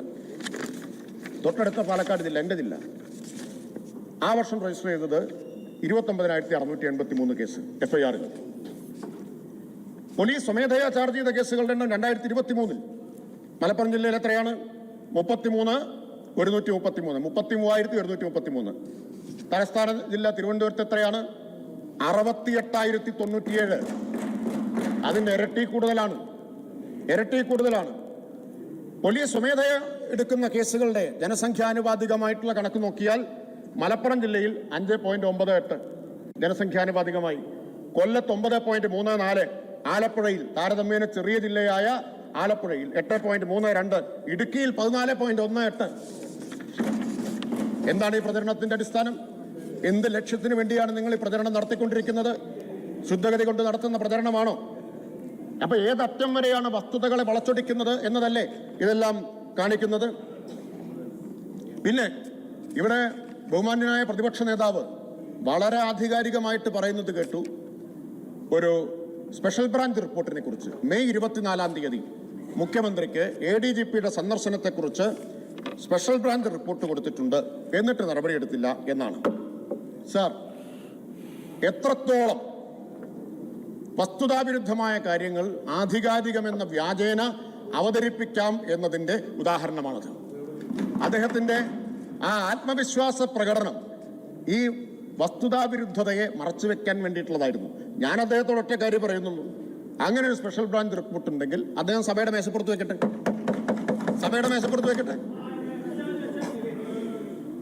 2 കാര്യങ്ങളുണ്ട്. 24 23-ാം തീയതി രാവിലെ കിട്ടിയെന്ന 22-ാം തീയതിയാണ് അവർ തമ്മിൽ മീറ്റ് ചെയ്തത്. 23-ാം തീയതി. ഇത് ഞാൻ ഒരാഴ്ച മുമ്പ് തന്നെ പത്രസമ്മേളനം നടത്തി ആധികാരികമായി പറയുന്നു, മുഖ്യമന്ത്രി നിഷേധിക്കുമോ എന്ന് ചോദിച്ചു. മുഖ്യമന്ത്രി നിഷേധിച്ചിട്ടില്ല. പിന്നെ ഞാനല്ലേ പറയുന്നത്, മുഖ്യമന്ത്രി ഈ ADGP ഇദ്ദേഹത്തെ കണ്ടത് 100%. ഞാൻ ടേബിളിന് പുറത്തേക്ക് ഉണ്ടല്ലോ, ഞാൻ തെളിവ് വന്നോളാം, ഞാൻ തെളിവ് തരാം. സ്പെഷ്യൽ ബ്രാഞ്ച് റിപ്പോർട്ട് മുഖ്യമന്ത്രിക്ക് കൊടുത്തു എന്നുള്ളതിന്റെ തെളിവ് ഞാൻ തരാം. ഞാൻ പറയട്ടെ, ഒരാഴ്ച മുമ്പ് ഞാൻ ആദ്യം ADGP ഈ RSS നേതാവിനെ കണ്ടു എന്ന ആരോപണം ഉന്നയിച്ചാണല്ലോ. എല്ലാവരും നിഷേധിച്ചല്ലോ. നിങ്ങളും നിഷേധിച്ചു, RSS നേതാക്കളും നിഷേധിച്ചു. പിന്നെ നിങ്ങൾ 2 കൂട്ടരും ഇപ്പൊ സമ്മതിച്ചല്ലോ. ഇപ്പൊ RSS നേതാവിനെ എന്തിനാണ് കണ്ടത് എന്നുള്ള അന്വേഷണം പ്രഖ്യാപിച്ചല്ലോ, നിങ്ങൾ നിഷേധിച്ചത്. അതുപോലെ തന്നെ മുഖ്യമന്ത്രിക്ക് ഇന്റലിജൻസ് റിപ്പോർട്ട് കിട്ടിയിട്ടുണ്ട് എന്ന് ഞാൻ ആധികാരികമായി പറയുന്നു. അത് എല്ലാ ദിവസവും മുഖ്യമന്ത്രിയുടെ ടേബിളിൽ എല്ലാ ദിവസവും 2 കാര്യങ്ങൾ വരും. ഒന്ന്, സാധനങ്ങളുടെ വിലയും വരും, ഇന്റലിജൻസ് റിപ്പോർട്ടും വരും. എല്ലാ മുഖ്യമന്ത്രിമാരുടെ ടേബിൾ 23-ാം തീയതി മുഖ്യമന്ത്രിയുടെ ടേബിളിൽ ഇതുണ്ടായിരുന്നു. ഇത് മുഖ്യമന്ത്രി നിഷേധിക്കട്ടെ. ബഹുമാനായ പ്രതിപക്ഷ നേതാവ് പറഞ്ഞൊരു കാര്യം, അദ്ദേഹം പറഞ്ഞത് RSS നേതാക്കളുമായി കണ്ടു എന്ന കാര്യം ഉടൻ തന്നെ പലരും തള്ളിക്കളഞ്ഞു. ഇതിന്റെ രേഖ വന്നിരുന്നു.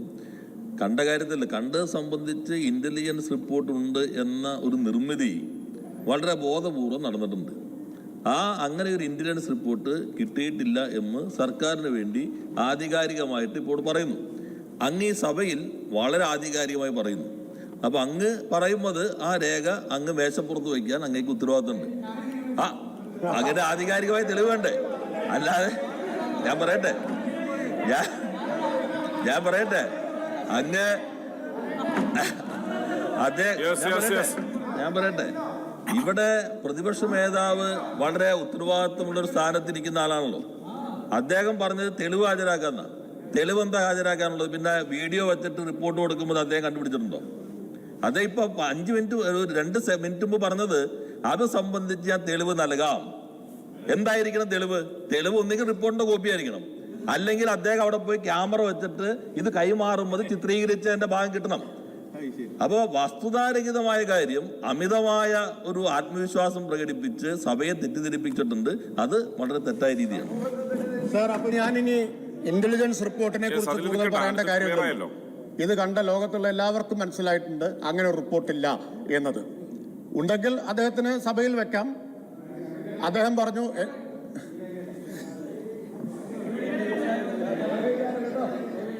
മൈക്കോടുക്ക്. വ്യവസായ മന്ത്രി എന്താ പറഞ്ഞത്? ഞാൻ ഈ രേഖ ടേബിളിലൊക്കെ ഇടുന്നത് മുഖ്യമന്ത്രിക്ക് കൊടുത്ത രേഖ ഞാനിങ്ങനെ ഞാൻ തെളിവ് തരാമെന്ന് പറഞ്ഞു. മുഖ്യമന്ത്രിക്ക് കൊടുത്ത രേഖ ഞാൻ ചോദിക്കട്ടെ, എന്നാ പിന്നെ അദ്ദേഹം മുഖ്യമന്ത്രി കസേരയിൽ ഇരിക്കണ്ടല്ലോ. നിങ്ങളുടെ ആളുകൾ TV ചാനലിൽ വന്ന് പറഞ്ഞ് എന്തെന്നാ വന്ന് പറഞ്ഞതെന്നറിയോ? അന്നത്തെ ദിവസം ഞാൻ ഈ ആരോപണം ഉന്നയിച്ച ദിവസം, അതായത് ഈ Ajith Kumar RSS general secretary ഒസബലയെ കാണാൻ പോയത് VD സതീശന് വേണ്ടിയിട്ടാണ്. അദ്ദേഹത്തിന് ഒരു കേസുണ്ട്, ED കേസ്, അത് പിൻവലിക്കാൻ വേണ്ടിയിട്ടാണ് നിങ്ങളുടെ സ്പോക്സ് പേഴ്സൺസ് പറഞ്ഞു. അപ്പം ഞാനൊരു മറുപടി പറഞ്ഞു. മുഖ്യമന്ത്രിയുടെ ആഭ്യന്തരമന്ത്രിയായിരിക്കുന്ന പിണറായി വിജയന്റെ ഏറ്റവും വിശ്വസ്തനായ, ഏറ്റവും പ്രധാനപ്പെട്ട ക്രമസമാധാന നില നോക്കുന്ന ഈ ഉദ്യോഗസ്ഥനെ എൻ്റെ സ്വന്തം ആവശ്യത്തിന് വേണ്ടി എനിക്ക് വിടാൻ പറ്റിയെങ്കിൽ ആ കസേരയിൽ പിണറായി വിജയൻ ഇരിക്കാൻ യോഗ്യനല്ല. ഞാൻ പറയട്ടെ, അങ്ങേക്ക് ഈ കസേരയിൽ ഇരിക്കുന്ന നല്ല ആഗ്രഹം ഉണ്ടെന്ന് എല്ലാവർക്കും അറിയാം. പക്ഷെ അതേ സന്ദർഭത്തിൽ ജനങ്ങളാണല്ലോ തീരുമാനിക്കുന്ന ഓരോ ഘട്ടത്തിലും. ഇവിടെ വന്ന കാര്യം എന്താ? അങ്ങ് തന്നെ ഈ ടെലിവിഷൻ ചർച്ചകളിൽ വിധി പ്രഖ്യാപിക്കുന്ന ആളുകളുണ്ട്. അത് നല്ലത്. നമ്മളിവിടെ വസ്തുതകളുടെ അടിസ്ഥാനത്തിൽ ആധികാരികമായിട്ടാണ് നമ്മൾ ഓരോരുത്തരും സംസാരിക്കുന്നത്. അങ്ങ് പറഞ്ഞു തെളിവ് നൽകാം. ആ തെളിവ് ടെലിവിഷൻ ചർച്ചയിൽ ഏതെങ്കിലും പ്രകൃതി പറഞ്ഞ തെളിവാണെന്ന് അങ്ങേപ്പോലത്തെ ആൾ പറയുന്നത് എത്ര കുറവാണ്. പിന്നെ തെളിവ് എന്തായിരിക്കും? തെളിവ് ഒന്നുകിൽ ഇന്റലിജൻസ് റിപ്പോർട്ടിന്റെ കോപ്പി ആയിരിക്കണം, അല്ലെങ്കിൽ ഇന്ത്യയിൽ നേരത്തെ പറഞ്ഞ പോലെ അത് ഏതെങ്കിലും തരത്തിൽ അദ്ദേഹത്തിന് ഉണ്ടാവണം. ഏതുമായിക്കോട്ടെ, അങ്ങയുടെ കയ്യിലുള്ള തെളിവ് ഏതുമാകട്ടെ, ഇന്റലിജൻസ് റിപ്പോർട്ടിന്റെ കോപ്പിയോ അത് സമർപ്പിക്കുന്നതോ ഏതുമാകട്ടെ, അത് സഭയുടെ മേശപ്പുറത്ത് വെച്ചാൽ മതി. സാർ, അപ്പോ ഒരു കാര്യത്തിൽ ഇപ്പൊ വ്യക്തതയായി. പ്രതിപക്ഷ നേതാവ് തന്നെ വലിയ ആരോപണമായിട്ട് ഉയർത്തിക്കൊണ്ടുവന്ന ഇന്റലിജൻസ് റിപ്പോർട്ട് എന്നതൊരു ജലരേഖയാണ് എന്ന കാര്യത്തിൽ ഇപ്പോൾ തീർപ്പായി. പിന്നെ അദ്ദേഹം പറഞ്ഞ ആരോപണം ഏതാണ്? അദ്ദേഹത്തിന് വേണ്ടിയാണ് ADGP പോയി കണ്ടത് എന്നത്. അത് ഞങ്ങളുടെ തലയിൽ ചാർത്തരുത്. കഴിഞ്ഞ ഏതാനും ദിവസം വരെ നിങ്ങൾക്കും മാധ്യമങ്ങൾക്കും കേരളത്തിലെ ഏറ്റവും അപ്രിയനും അസ്വീകാര്യനും അധമരാഷ്ട്രീയക്കാരനുമായിരുന്ന, ഇപ്പോൾ നിങ്ങൾക്ക് ഏറ്റവും സ്വീകാര്യനും ഏറ്റവും പ്രിയപ്പെട്ടവനും ധാർമ്മിക രാഷ്ട്രീയത്തിന്റെ പ്രതീകവുമായി മാറിയ ആൾ പറഞ്ഞ ആരോപണമാണ്. ഞങ്ങൾ പറഞ്ഞതല്ല. ഞങ്ങളാരും അങ്ങനെ പറഞ്ഞിട്ടില്ല. അത് അദ്ദേഹം ആളെ പറയേണ്ട കാര്യമില്ലല്ലോ. അദ്ദേഹമാണ് ആ ആരോപണം പറഞ്ഞത്. അപ്പൊ ഇപ്പൊ അദ്ദേഹത്തെ കോട്ട് ചെയ്താണ് ഇവിടെ ഒരുപാട് കാര്യങ്ങൾ ബഹുമാനപ്പെട്ട പ്രതിപക്ഷ നേതാവ് സംസാരിച്ചത്. അദ്ദേഹത്തിന് ഇത്രയും വിശ്വാസ്യതയും ആധികാരികതയും പെട്ടെന്ന് കൈവന്നു. അപ്പൊ കാര്യങ്ങളുടെ കിടപ്പിപ്പോൾ നമുക്ക് എല്ലാവർക്കും മനസ്സിലായി വരുന്നുണ്ട്, എങ്ങനെയാണ് കാര്യങ്ങൾ പോകുന്നത് എന്ന്. സാർ, പിന്നെ ഇവിടെ മറ്റൊരു പ്രധാനപ്പെട്ട ആരോപണം ഉന്നയിക്കേണ്ട, ഞാൻ അതിലേക്ക് വരുന്നതിന് മുമ്പ് ഈ സ്വർണ്ണക്കടത്തിന്റെ കാര്യം വീണ്ടും ഇവിടെ പറഞ്ഞല്ലോ. സംസ്ഥാന സർക്കാർ ഇടപെടേണ്ടതുണ്ടോ എന്നാണ് ചോദ്യം. സംസ്ഥാന സർക്കാരിന് ഇതുമായി ബന്ധപ്പെട്ട ക്രമസമാധാന പ്രശ്നങ്ങൾ കൈകാര്യം ചെയ്യുന്നതിന് ഭരണഘടനയുടെ 7-ാം ഷെഡ്യൂള് ലിസ്റ്റ് 2 ഇനം 1 പ്രകാരം പൂർണ്ണമായിട്ടും അധികാരമുണ്ട് എന്ന കാര്യം ഇവിടെ വ്യക്തമാക്കുകയാണ്. ആ അധികാരമുണ്ട്. പിന്നെ കസ്റ്റംസ് ഡ്യൂട്ടി വെട്ടിച്ച് സംസ്ഥാനത്തിലെ വിമാനത്താവളം വഴി സ്വർണം കണക്കിൽപ്പെടാതെ വരുമ്പോൾ അത് സ്വർണ്ണാഭരണ വിറ്റുവരവായി രൂപാന്തരപ്പെടുന്നു. വലിയ തോതിലുള്ള നികുതി ചോർച്ച സംഭവിക്കുകയാണ്. ആ നികുതി ചോർച്ച തടയാൻ ഇന്ന് രാവിലത്തെ തന്നെ ചോദ്യം അതായിരുന്നു. പ്രതിപക്ഷം ഉന്നയിച്ച പ്രധാനപ്പെട്ട ചില ചോദ്യങ്ങളായിരുന്നു. അപ്പൊ അതിൽ ഞങ്ങൾ നടപടി സ്വീകരിക്കുമ്പോൾ നിങ്ങൾ ഒരു ഭാഗത്ത് രാവിലെ ചോദ്യം ചോദിക്കുക, നികുതി ചോർച്ച തടയാൻ എന്ത് നടപടി സ്വീകരിച്ചു? വൈകുന്നേരം ആ നികുതി ചോർച്ച തടയാൻ സ്വീകരിക്കുന്ന നടപടികളെ സമുദായത്തിനെതിരാണെന്നും ജില്ലക്കെതിരാണെന്നും ചിത്രീകരിക്കുന്നത് കാപട്യമല്ലെങ്കിൽ പിന്നെന്താണ്? ഇരട്ടത്താപ്പല്ലെങ്കിൽ പിന്നെന്താണ്? സാർ, ഇവിടെ ഏതെങ്കിലും ഒരു ജില്ലയെയോ മതവിഭാഗത്തെയോ സംശയത്തിന്റെ നിഴലിൽ നിർത്തുന്ന ഒരു പ്രസ്താവനയും മുഖ്യമന്ത്രിയുടെയോ LDF സർക്കാരിലെ ഒരാളുടെയോ ഭാഗത്തു നിന്നും ഉണ്ടായിട്ടില്ല. ഒരിക്കലും ഉണ്ടായിട്ടില്ല, ഉണ്ടാവുകയുമില്ല. കാരണം ഞങ്ങൾ അങ്ങനെയല്ല കാര്യങ്ങളെ കാണുന്നത്. വസ്തുതകളായിട്ട് മാത്രമാണ് കാണുന്നത്. കേരളത്തെക്കുറിച്ചും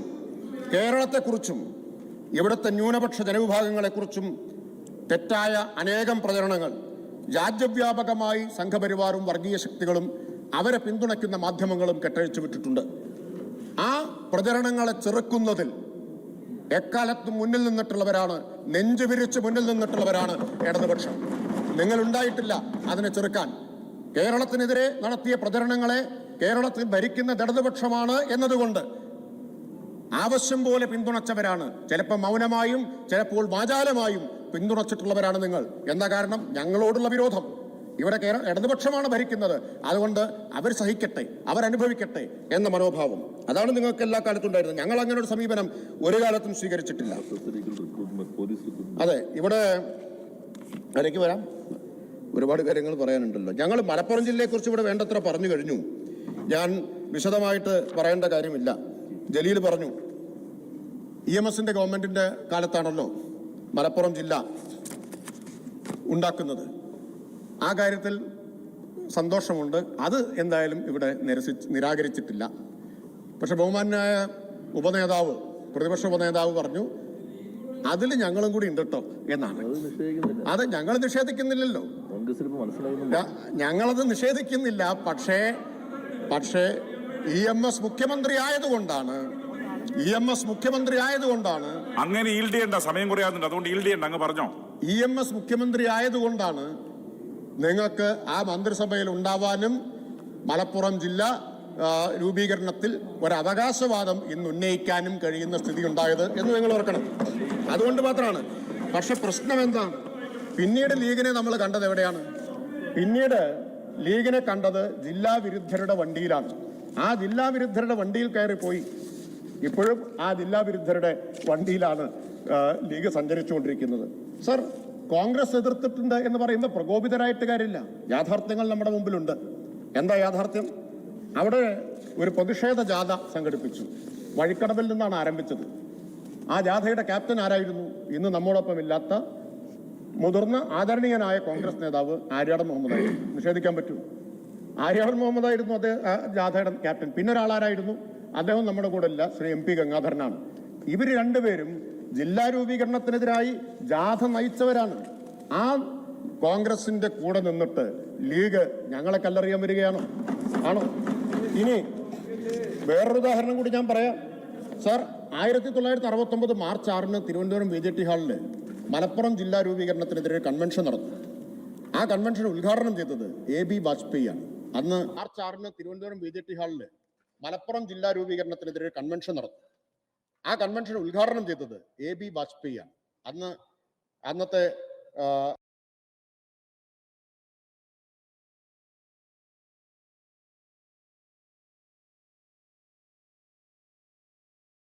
എന്ന പേരിൽ ഒരു സംഘം രക്ഷാധികാരി ആരായിരുന്നു അറിയാമോ? കേളപ്പനായി. കേളപ്പൻ കമ്മ്യൂണിസ്റ്റ് ആയിരുന്നില്ലല്ലോ, കേളപ്പൻ കോൺഗ്രസ് ആയിരുന്നില്ലേ?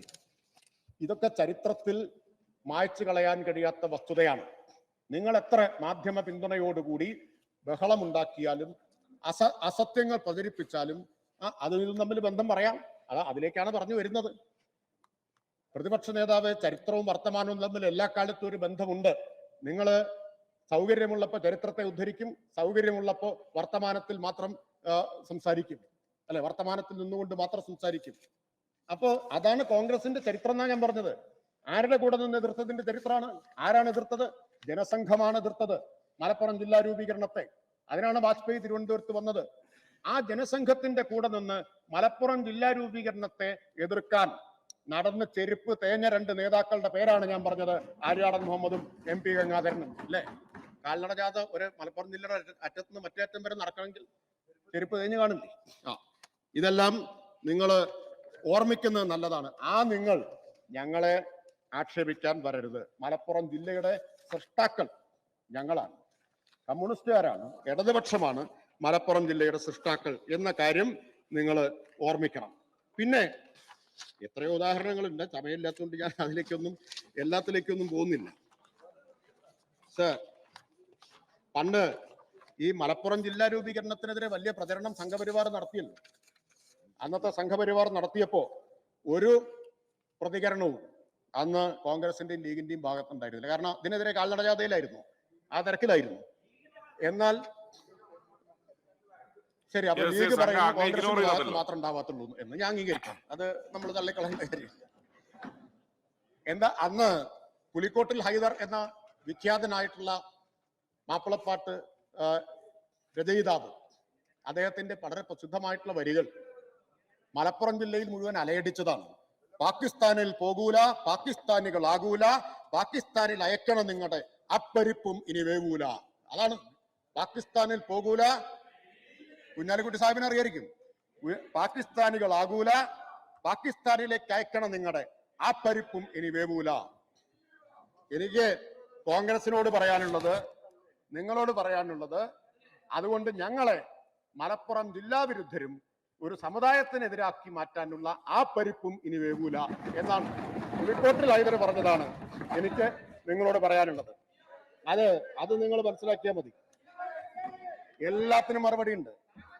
അക്ഷമ കാണിക്കാതിരുന്നാൽ എല്ലാത്തിനുള്ള മറുപടി ഉണ്ട്. ഓരോന്നിനും എണ്ണി എണ്ണി പറയാൻ വേണ്ടിയാണ് ഇവിടെ നിൽക്കുന്നത്. സാർ, ഇനി സിദ്ദിഖ് ഒരു പഴയ സുഹൃത്താണ്, പഴയല്ല എപ്പോഴും സുഹൃത്താണ്, അതെ ഇപ്പോഴും സുഹൃത്താണ്, വിദ്യാർത്ഥി പ്രസ്ഥാന കാലം മുതൽ. അദ്ദേഹത്തിന്റെ അഭ്യർത്ഥന മാനിച്ച് ഞാൻ മുൻഗണനാക്രമം ഒന്ന് മാറ്റി PR ഏജൻസിയെ കുറിച്ച് പറയാം. സാർ, കേരളത്തിൽ സൃഷ്ടിച്ചുകൊണ്ടിരിക്കുന്ന ഈ നരേറ്റീവ് ഉണ്ടല്ലോ, ഇടതുപക്ഷത്തിനെതിരെ, പ്രത്യേകിച്ച് ഇടതുപക്ഷത്തെ നയിക്കുന്ന, കേരളത്തിന്റെ ചരിത്രത്തിൽ ആദ്യമായിട്ടാണ് ഇടതുപക്ഷത്തിന് തുടർഭരണം കിട്ടിയത്. ആ തുടർഭരണം സാധ്യമാക്കിയ മുഖ്യമന്ത്രിയെ നിങ്ങൾ എത്രമാത്രം ഭയപ്പെടുന്നുവെന്നും അതുകൊണ്ട് എത്രമാത്രം അദ്ദേഹത്തെ ഇകഴ്ത്താൻ ശ്രമിക്കുന്നുവെന്നും എല്ലാവർക്കും അറിയാം. നിങ്ങളുടെ ഭാഗത്ത് നിന്ന് നോക്കുമ്പോൾ നിങ്ങൾക്ക് ഭയപ്പെടാൻ ന്യായമുണ്ട്, നിങ്ങളുടെ ഭാഗത്ത് നിന്ന്. പക്ഷെ അത് തീർക്കാൻ നിങ്ങൾ സ്വീകരിക്കുന്ന വഴി ശരിയല്ല എന്ന് മാത്രമേ ഞങ്ങൾക്ക് പറയാനുള്ളൂ. ന്യായമായിട്ട് നിങ്ങൾക്ക് വിമർശിക്കാം, നിങ്ങൾക്ക് ന്യായമായിട്ട് രാഷ്ട്രീയമായ അഭിപ്രായ വ്യത്യാസങ്ങൾ പ്രകടിപ്പിക്കാം. ഇവിടെ മുഖ്യമന്ത്രിയുടെ ഒരു അഭിമുഖം ദ ഹിന്ദു പത്രം എടുത്തു. മുഖ്യമന്ത്രിയുടെ അഭിമുഖത്തിന് മാധ്യമങ്ങൾ അങ്ങോട്ട് വരുന്നതാണ്. അതിന് ധാരാളമായിട്ട് മാധ്യമങ്ങൾ വരിക, ദേശീയ മാധ്യമങ്ങൾ. ഞങ്ങളെല്ലാം MP-മാരായിരുന്ന സമയത്ത് ഞങ്ങൾക്ക് അനുഭവമുണ്ട്. ദേശീയ മാധ്യമങ്ങളിലെ സുഹൃത്തുക്കൾ ഞങ്ങളെ സമീപിക്കാറുണ്ട്. കേരള മുഖ്യമന്ത്രിയുടെ ഒരു അഭിമുഖം വേണം എന്ന് പറഞ്ഞുകൊണ്ട് ഞങ്ങളെ സമീപിക്കാറുണ്ട്. അപ്പൊ അങ്ങനെയാണ് ഹിന്ദുവിന് അഭിമുഖം കൊടുത്തത്. ആ ഹിന്ദു അഭിമുഖത്തിൽ അച്ചടിച്ചു വന്നപ്പോ മുഖ്യമന്ത്രി പറയാത്ത കാര്യങ്ങൾ വന്നു. പറയാത്ത കാര്യങ്ങൾ കേൾക്കൂ. മുഖ്യമന്ത്രിയുടെ അല്ല സാർ, ഞാൻ അങ്ങേ നോക്കി സംസാരിക്കാം. റണ്ണിംഗ് കമന്ററി അവിടെ അതാണ് നല്ലത്. സാർ, ആ ഹിന്ദു പത്രം എന്താണ് ചെയ്തത്? അങ്ങേയറ്റം ഉയർന്ന മാധ്യമ ധാർമ്മികതയും അന്തസ്സും പുലർത്തിക്കൊണ്ട് ഒരു റിട്ടൺ ഡിനയർ എന്ന് വെച്ചാൽ റിട്ടൺ ക്ലാരിഫിക്കേഷൻ അവരിറക്കി. അതിൽ പറഞ്ഞു ഞങ്ങൾക്ക് തെറ്റുപറ്റിയതാണ് എന്ന് തന്നെയാണ് പറഞ്ഞത് ഹിന്ദു. അങ്ങനെ സംഭവിക്കാൻ പാടില്ലായിരുന്നു. മുഖ്യമന്ത്രി പറയാത്ത കാര്യം ഇന്റർവ്യൂവിൽ വന്നത് തെറ്റാണ്, ഖേദം പ്രകടിപ്പിച്ചു ഹിന്ദു. അത് നിങ്ങൾക്ക് ഉൾക്കൊള്ളാൻ കുറച്ച് പ്രയാസമാണ്. കാരണം എന്താണെന്നറിയോ, സാധാരണ മിനിസ്റ്റർ ഇനി വഴങ്ങണ്ട, ഇത് സമയം കുറെ പോകുന്നുണ്ട്. ഇത് ചോദ്യോത്തരമല്ല. സ്റ്റേറ്റ്മെന്റ് മുഴുവൻ ഒന്ന് വായിക്കാൻ അദ്ദേഹം തയ്യാറാവും. This is a request. This is humble request. Minister. Please read it completely. Yes, Minister. ആ അഭിമുഖത്തിൽ പറഞ്ഞ നിങ്ങൾ വിവാദമാക്കിയ ഭാഗം മുഖ്യമന്ത്രി പറഞ്ഞതാണോ അല്ലയോ എന്നുള്ളതാണ്. അത് ഏറ്റവും ആധികാരികമായിട്ട് വ്യക്തമാക്കാൻ കഴിയുന്നത് ആർക്കാണ്? ഹിന്ദുവിനാണ്.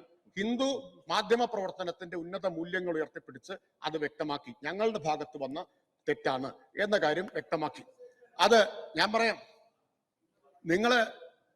നിങ്ങൾക്കതിൽ പ്രയാസം എന്താണെന്നറിയാം.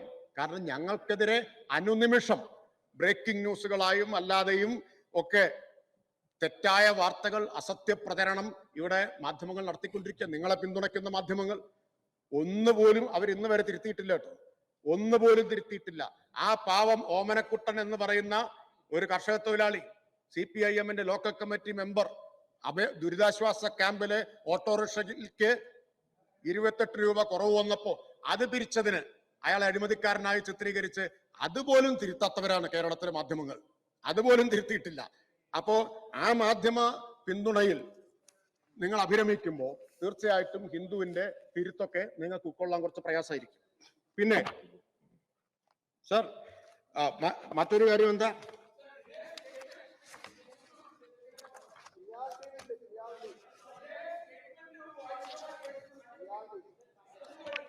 സർ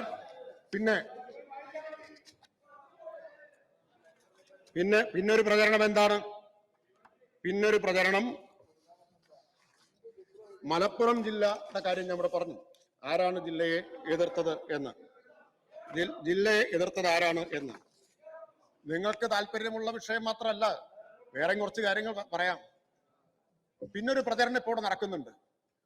അതാണ് ഈ രാഷ്ട്രീയ പ്രചരണത്തിന്റെ മുഴുവൻ മർമ്മം അവിടെയാണ് ഇരിക്കുന്നത്.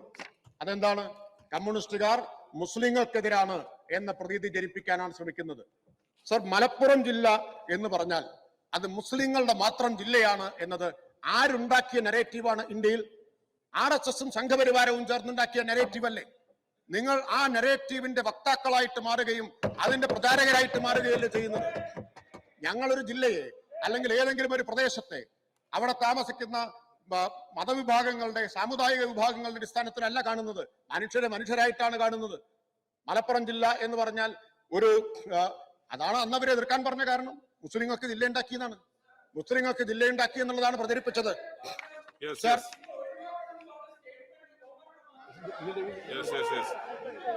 സർ അങ്ങ് പരിശോധിച്ചാൽ മതി. അങ്ങ് പരിശോധിക്കുന്നുണ്ട്, എനിക്ക് യാതൊരു വിരോധമില്ല. സർ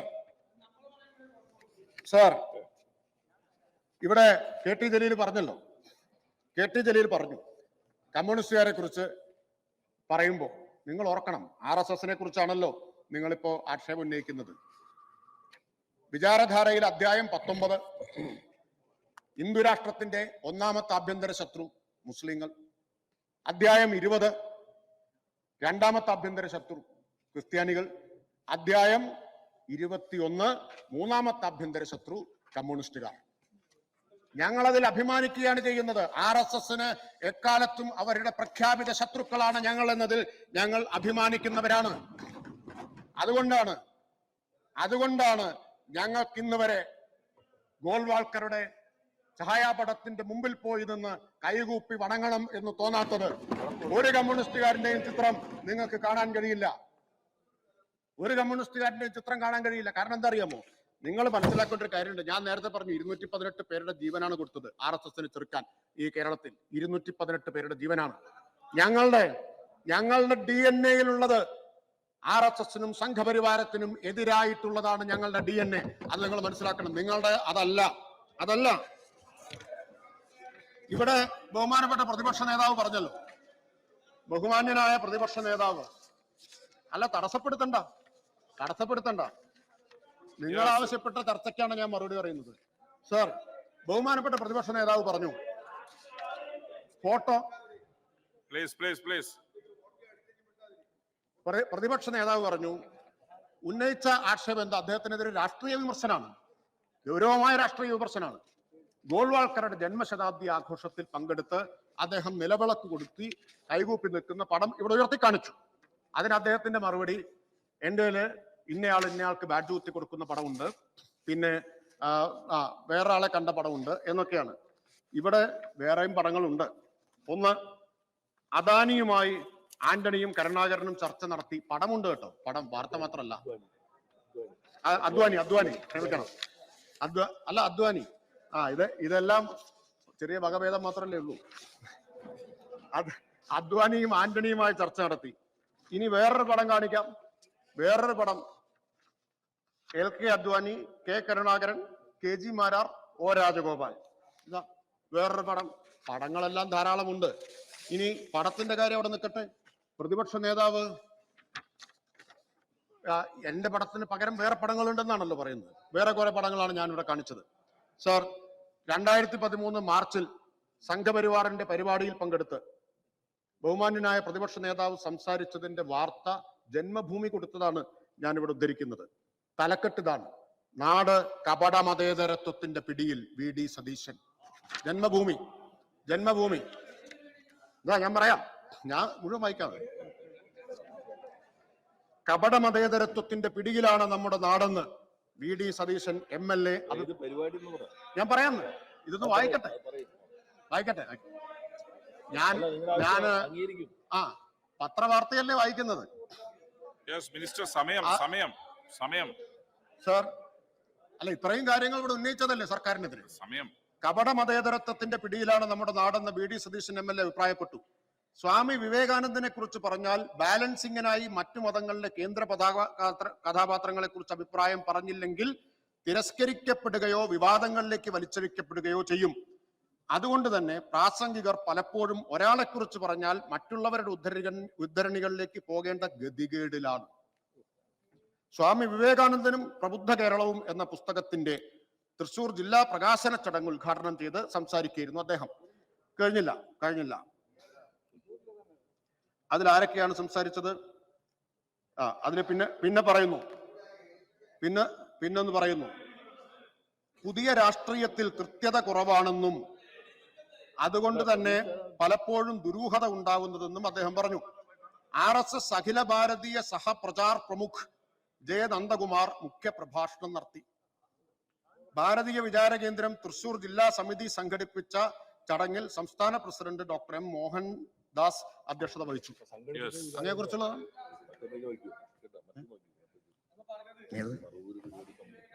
കുറിച്ച് ഈ പരമേശ്വരൻ എഴുതിയ പുസ്തകം കേരളത്തിൽ 5 സ്ഥലത്ത് റിലീസ് ചെയ്തു.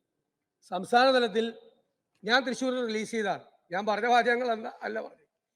തിരുവനന്തപുരത്ത് അത് റിലീസ് ചെയ്തായിരുന്നതിനോ അന്നത്തെ പ്രതിപക്ഷ നേതാവ് VS അച്യുതാനന്ദൻ. പടമാണ് അതിൻ്റെ അവിടെ ഭാരതീയ വിചാര കേന്ദ്രം, വിവേകാനന്ദ കേന്ദ്രം, സ്വാമി വിവേകാനന്ദനും പ്രബുദ്ധ കേരളവും. താങ്കൾ ഈ പറഞ്ഞ മുഴുവൻ ആളുകൾ ഇതിൻ്റെ അകത്തുണ്ട്. എന്നെ ഈ പുസ്തകം റിലീസ് ചെയ്യണമെന്ന് എന്നോട് ആവശ്യപ്പെട്ടത് മാതൃഭൂമിയുടെ മാനേജിംഗ് ഡയറക്ടറായിരുന്ന നിങ്ങളുടെ സഹയാത്രികനായ MP വീരേന്ദ്രകുമാറാണ്. കാരണം ഞാനും അദ്ദേഹവും കൂടി ഒരു യാത്രയിൽ സ്വാമി വിവേകാനന്ദനെ കുറിച്ച് ഞങ്ങൾ തമ്മിൽ സംസാരിച്ചു. അദ്ദേഹം പറഞ്ഞു VS അച്യുതാനന്ദൻ. അപ്പൊ എന്നോട് അദ്ദേഹം പറഞ്ഞു VS അച്യുതാനന്ദനാണ് തിരുവനന്തപുരത്ത്. എനിക്ക് വലിയ പ്രിവിലേജായി അന്ന്. ഞാനൊരു സാധാരണ MLA. VS അച്യുതാനന്ദൻ തിരുവനന്തപുരത്ത് റിലീസ് ചെയ്ത പുസ്തകം ഞാൻ തൃശ്ശൂര് റിലീസ് ചെയ്തതാണ് ഈ പറയുന്നത്. മിനിസ്റ്റർ ഇനി സമയം പോക്കണ്ട. മിനിസ്റ്റർ സമയം ഇനി ഈൽഡ് ചെയ്യണ്ട. സമയം പോക്കണ്ട. സമയം ഒരുപാടായി. ഞാൻ പറയാം സാർ. ഈ പുസ്തകം ബാക്കി അദ്ദേഹം പറയട്ടെ എന്ന് വെച്ചിട്ടാണ് ഞാൻ അത്രമാത്രം പറഞ്ഞത്. സർ, ഈ പുസ്തകം ആദ്യം പ്രകാശനം ചെയ്തത് ആരാ? 2013 മാർച്ച് 14 പുസ്തകം ആദ്യം പ്രകാശനം ചെയ്തത് KC ജോസഫാണ്. സാംസ്കാരിക മന്ത്രി ശ്രീ KC ജോസഫാണ് ആദ്യം പ്രകാശനം ചെയ്തത്. അപ്പോ ഇനി സ്വാഭാവികമാണ് അസ്വസ്ഥരാകുന്നത്. വസ്തുതകളാണല്ലോ പറയുന്നത്. സർ, പ്രശ്നം എന്താണ്? നാട് കപട മതേതരത്വത്തിന്റെ പിടിയിൽ എന്ന പ്രസ്താവനയാണ് സർ ഏറ്റവും അപകടകരമായത്. സർ, VS അതിനിശ്ചിതമായ വിമർശനമാണ് അവിടെ നടത്തിയത്. ഒരു പുസ്തക പ്രകാശന ചടങ്ങിൽ പങ്കെടുക്കാം. പുസ്തകം ഏറ്റുവാങ്ങിക്കൊണ്ട് KC ജോസഫിൽ നിന്ന് ഏറ്റുവാങ്ങിക്കൊണ്ട് VS നടത്തിയ പ്രസംഗമുണ്ട്. സംഘപരിവാറിനെതിരായിട്ട് അവരെ പിച്ചി ചീന്തുന്ന, അവരുടെ ദർശനത്തെ തുറന്നു കാണിക്കുന്ന പ്രസംഗമാണ് നടത്തിയത്. ഇവിടെ ഒരു കാര്യം കൂടി മനസ്സിലാക്കണം.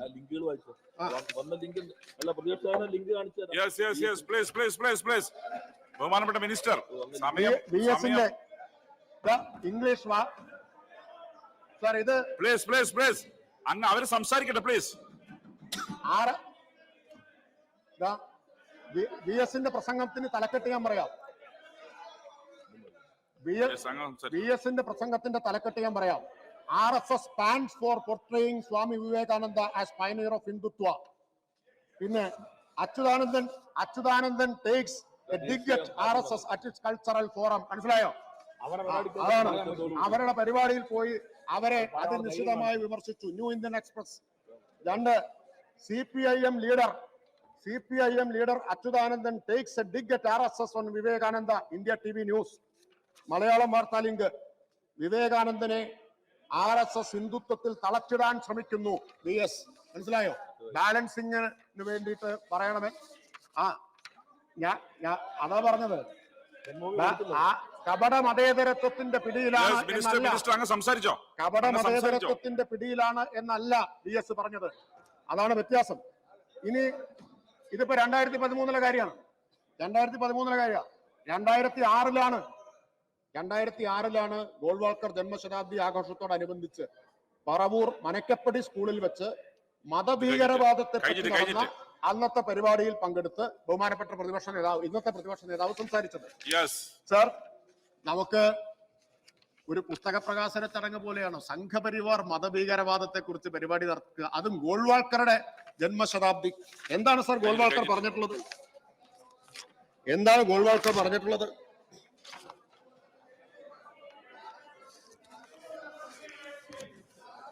ഗോൾവാൾക്കർ പറഞ്ഞിട്ടുള്ളത് സാർ, ഗോൾവാൾക്കർ പറഞ്ഞിട്ടുള്ളത് ലീഗുകാർ ശ്രദ്ധിച്ച് കേൾക്കണം. അതെ, ലീഗ് ശ്രദ്ധിച്ച് കേൾക്കണം. ജർമ്മനി വംശശുദ്ധീകരണത്തിന്റെ ഒരു മികച്ച പാഠമാണ്. അത് ഏത് കാര്യവും പറയും നിങ്ങൾ. അത് എല്ലാവരും ശ്രദ്ധിക്കേണ്ട കാര്യമാണ്, രണ്ടു പക്ഷവും ശ്രദ്ധിക്കേണ്ട കാര്യമാണ്. നിങ്ങളല്ലേ RSSന്റെ പേരിൽ ഞങ്ങളെ ആക്രമിച്ചത്? നിങ്ങളല്ലേ RSSന്റെ പേരിൽ ഞങ്ങളെ ആക്രമിച്ചത്? അങ്ങ് 25 മിനിറ്റ് സംസാരിച്ചിന്. ഇല്ല, ബഹളം ഉണ്ടാക്കിയില്ല, ചെയർ ഇടപെട്ടില്ല. അങ്ങനെ പറയരുത്. യെസ് ബഹുമാനപ്പെട്ട മിനിസ്റ്റർ, സമയം എക്സീഡ് ചെയ്യുന്നുണ്ട്. പ്ലീസ് സാർ, സമയം എക്സീഡ് ചെയ്യുന്നുണ്ട്. ഞാൻ പഴയ കാര്യമല്ല. യെസ് പ്ലീസ് സാർ, നിങ്ങൾ ഇന്ററപ്റ്റ് ചെയ്യാതിരുന്ന വേഗം തീരും. ഇതിൽ എനിക്ക് അത്ഭുതമില്ല സാർ, ഞാനിത് പ്രതീക്ഷിച്ചതാണ്. കുറച്ച് പൊള്ളുമെന്നുള്ളത് അറിയാമായിരുന്നു. ഇത് അവർക്ക് താങ്ങാൻ കഴിയാത്തതാണ്, ഈ വസ്തുതകളും സത്യങ്ങളും ഒക്കെ. ആ ഗോൾവാൾക്കറുടെ ഞാൻ പറഞ്ഞത്. പക്ഷെ അത് ആരും പാലിക്കുന്നില്ല. പ്രതിപക്ഷ നേതാവ് 25 മിനിറ്റ് സംസാരിച്ചിന്. യെസ് ബഹുമാനപ്പെട്ട മിനിസ്റ്റർ പ്ലീസ് സാർ, സമയത്തിന്റെ കാര്യം അങ്ങേക്ക് അറിയാമല്ലോ, ഞാൻ പറയുന്നില്ല. ഞാൻ പറഞ്ഞത് വംശശുദ്ധീകരണത്തിന്റെ ജർമ്മൻ മാതൃക ഹിന്ദുസ്ഥാന് പഠിക്കാനും പ്രയോജനപ്പെടുത്താനും ഉള്ളതാണ് എന്ന് പറഞ്ഞ ഗോൾവാൾക്കറുടെ ജന്മശതാബ്ദിയിലാണ് പ്രതിപക്ഷ നേതാവ് പോയി പ്രസംഗിക്കുന്നത്. കപട മതേതരത്വത്തിന്റെ പിടിയിലാണ് എന്ന്. ഇനി നമുക്ക് ഇഷ്ടം പോലെ ജന്മഭൂമി കോട്ട് ചെയ്തുകൊണ്ട് പറയാണ്, ഞാൻ അങ്ങനെ സംസാരിച്ചിട്ടില്ല. ഞാൻ ഹിന്ദുവും ഹിന്ദുത്വയും രണ്ടാണ് എന്ന് തന്നെയാണ് പ്രസംഗിച്ചിട്ടുള്ളത്. അച്യുതാനന്ദൻ പ്രസംഗിച്ചതുപോലെ തന്നെ കോൺഗ്രസിന്റെ നിലപാടാണ് വിവേകാനന്ദനായിട്ട് സംസാരിച്ചത്. തെറ്റായ കാര്യങ്ങളാണ് പ്രചരിപ്പിക്കുന്നത്. ബഹുമാനപ്പെട്ട മന്ത്രി, തെറ്റായ കാര്യങ്ങളാ. ഞാൻ പറഞ്ഞതിന് പറയാ, പിണറായി വിജയൻ RSSന്റെ പിന്തുണയോടുകൂടി 1977 MLA ആയിട്ട് ജയിച്ചു വന്ന പിന്തുണയില് അത് പറ. അത് പറയാനിരിക്കുകയാണല്ലോ സാർ. പ്രതിപക്ഷ നേതാവിനെതിരെ 11 കൊല്ലം മുമ്പ് പ്രതിപക്ഷ നേതാവ് പ്രസംഗിച്ചതായി ജന്മഭൂമി കൊടുത്ത ഈ വാർത്ത ഉണ്ടായിട്ട് ഇന്ന് വരെ അദ്ദേഹം കേസ് കൊടുത്തതായിട്ട് നമുക്കാർക്കും അറിയില്ല. ഇന്ന് വരെ കേസ് കൊടുത്തതായിട്ട് അറിയില്ല.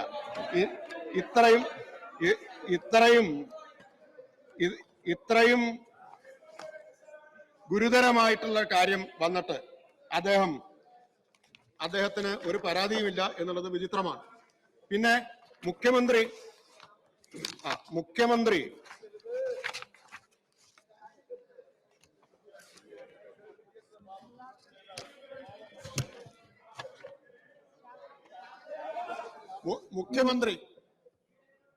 RSSന്റെ വോട്ട് വാങ്ങി ജയിച്ചു എന്നാണ് പറയുന്നത്.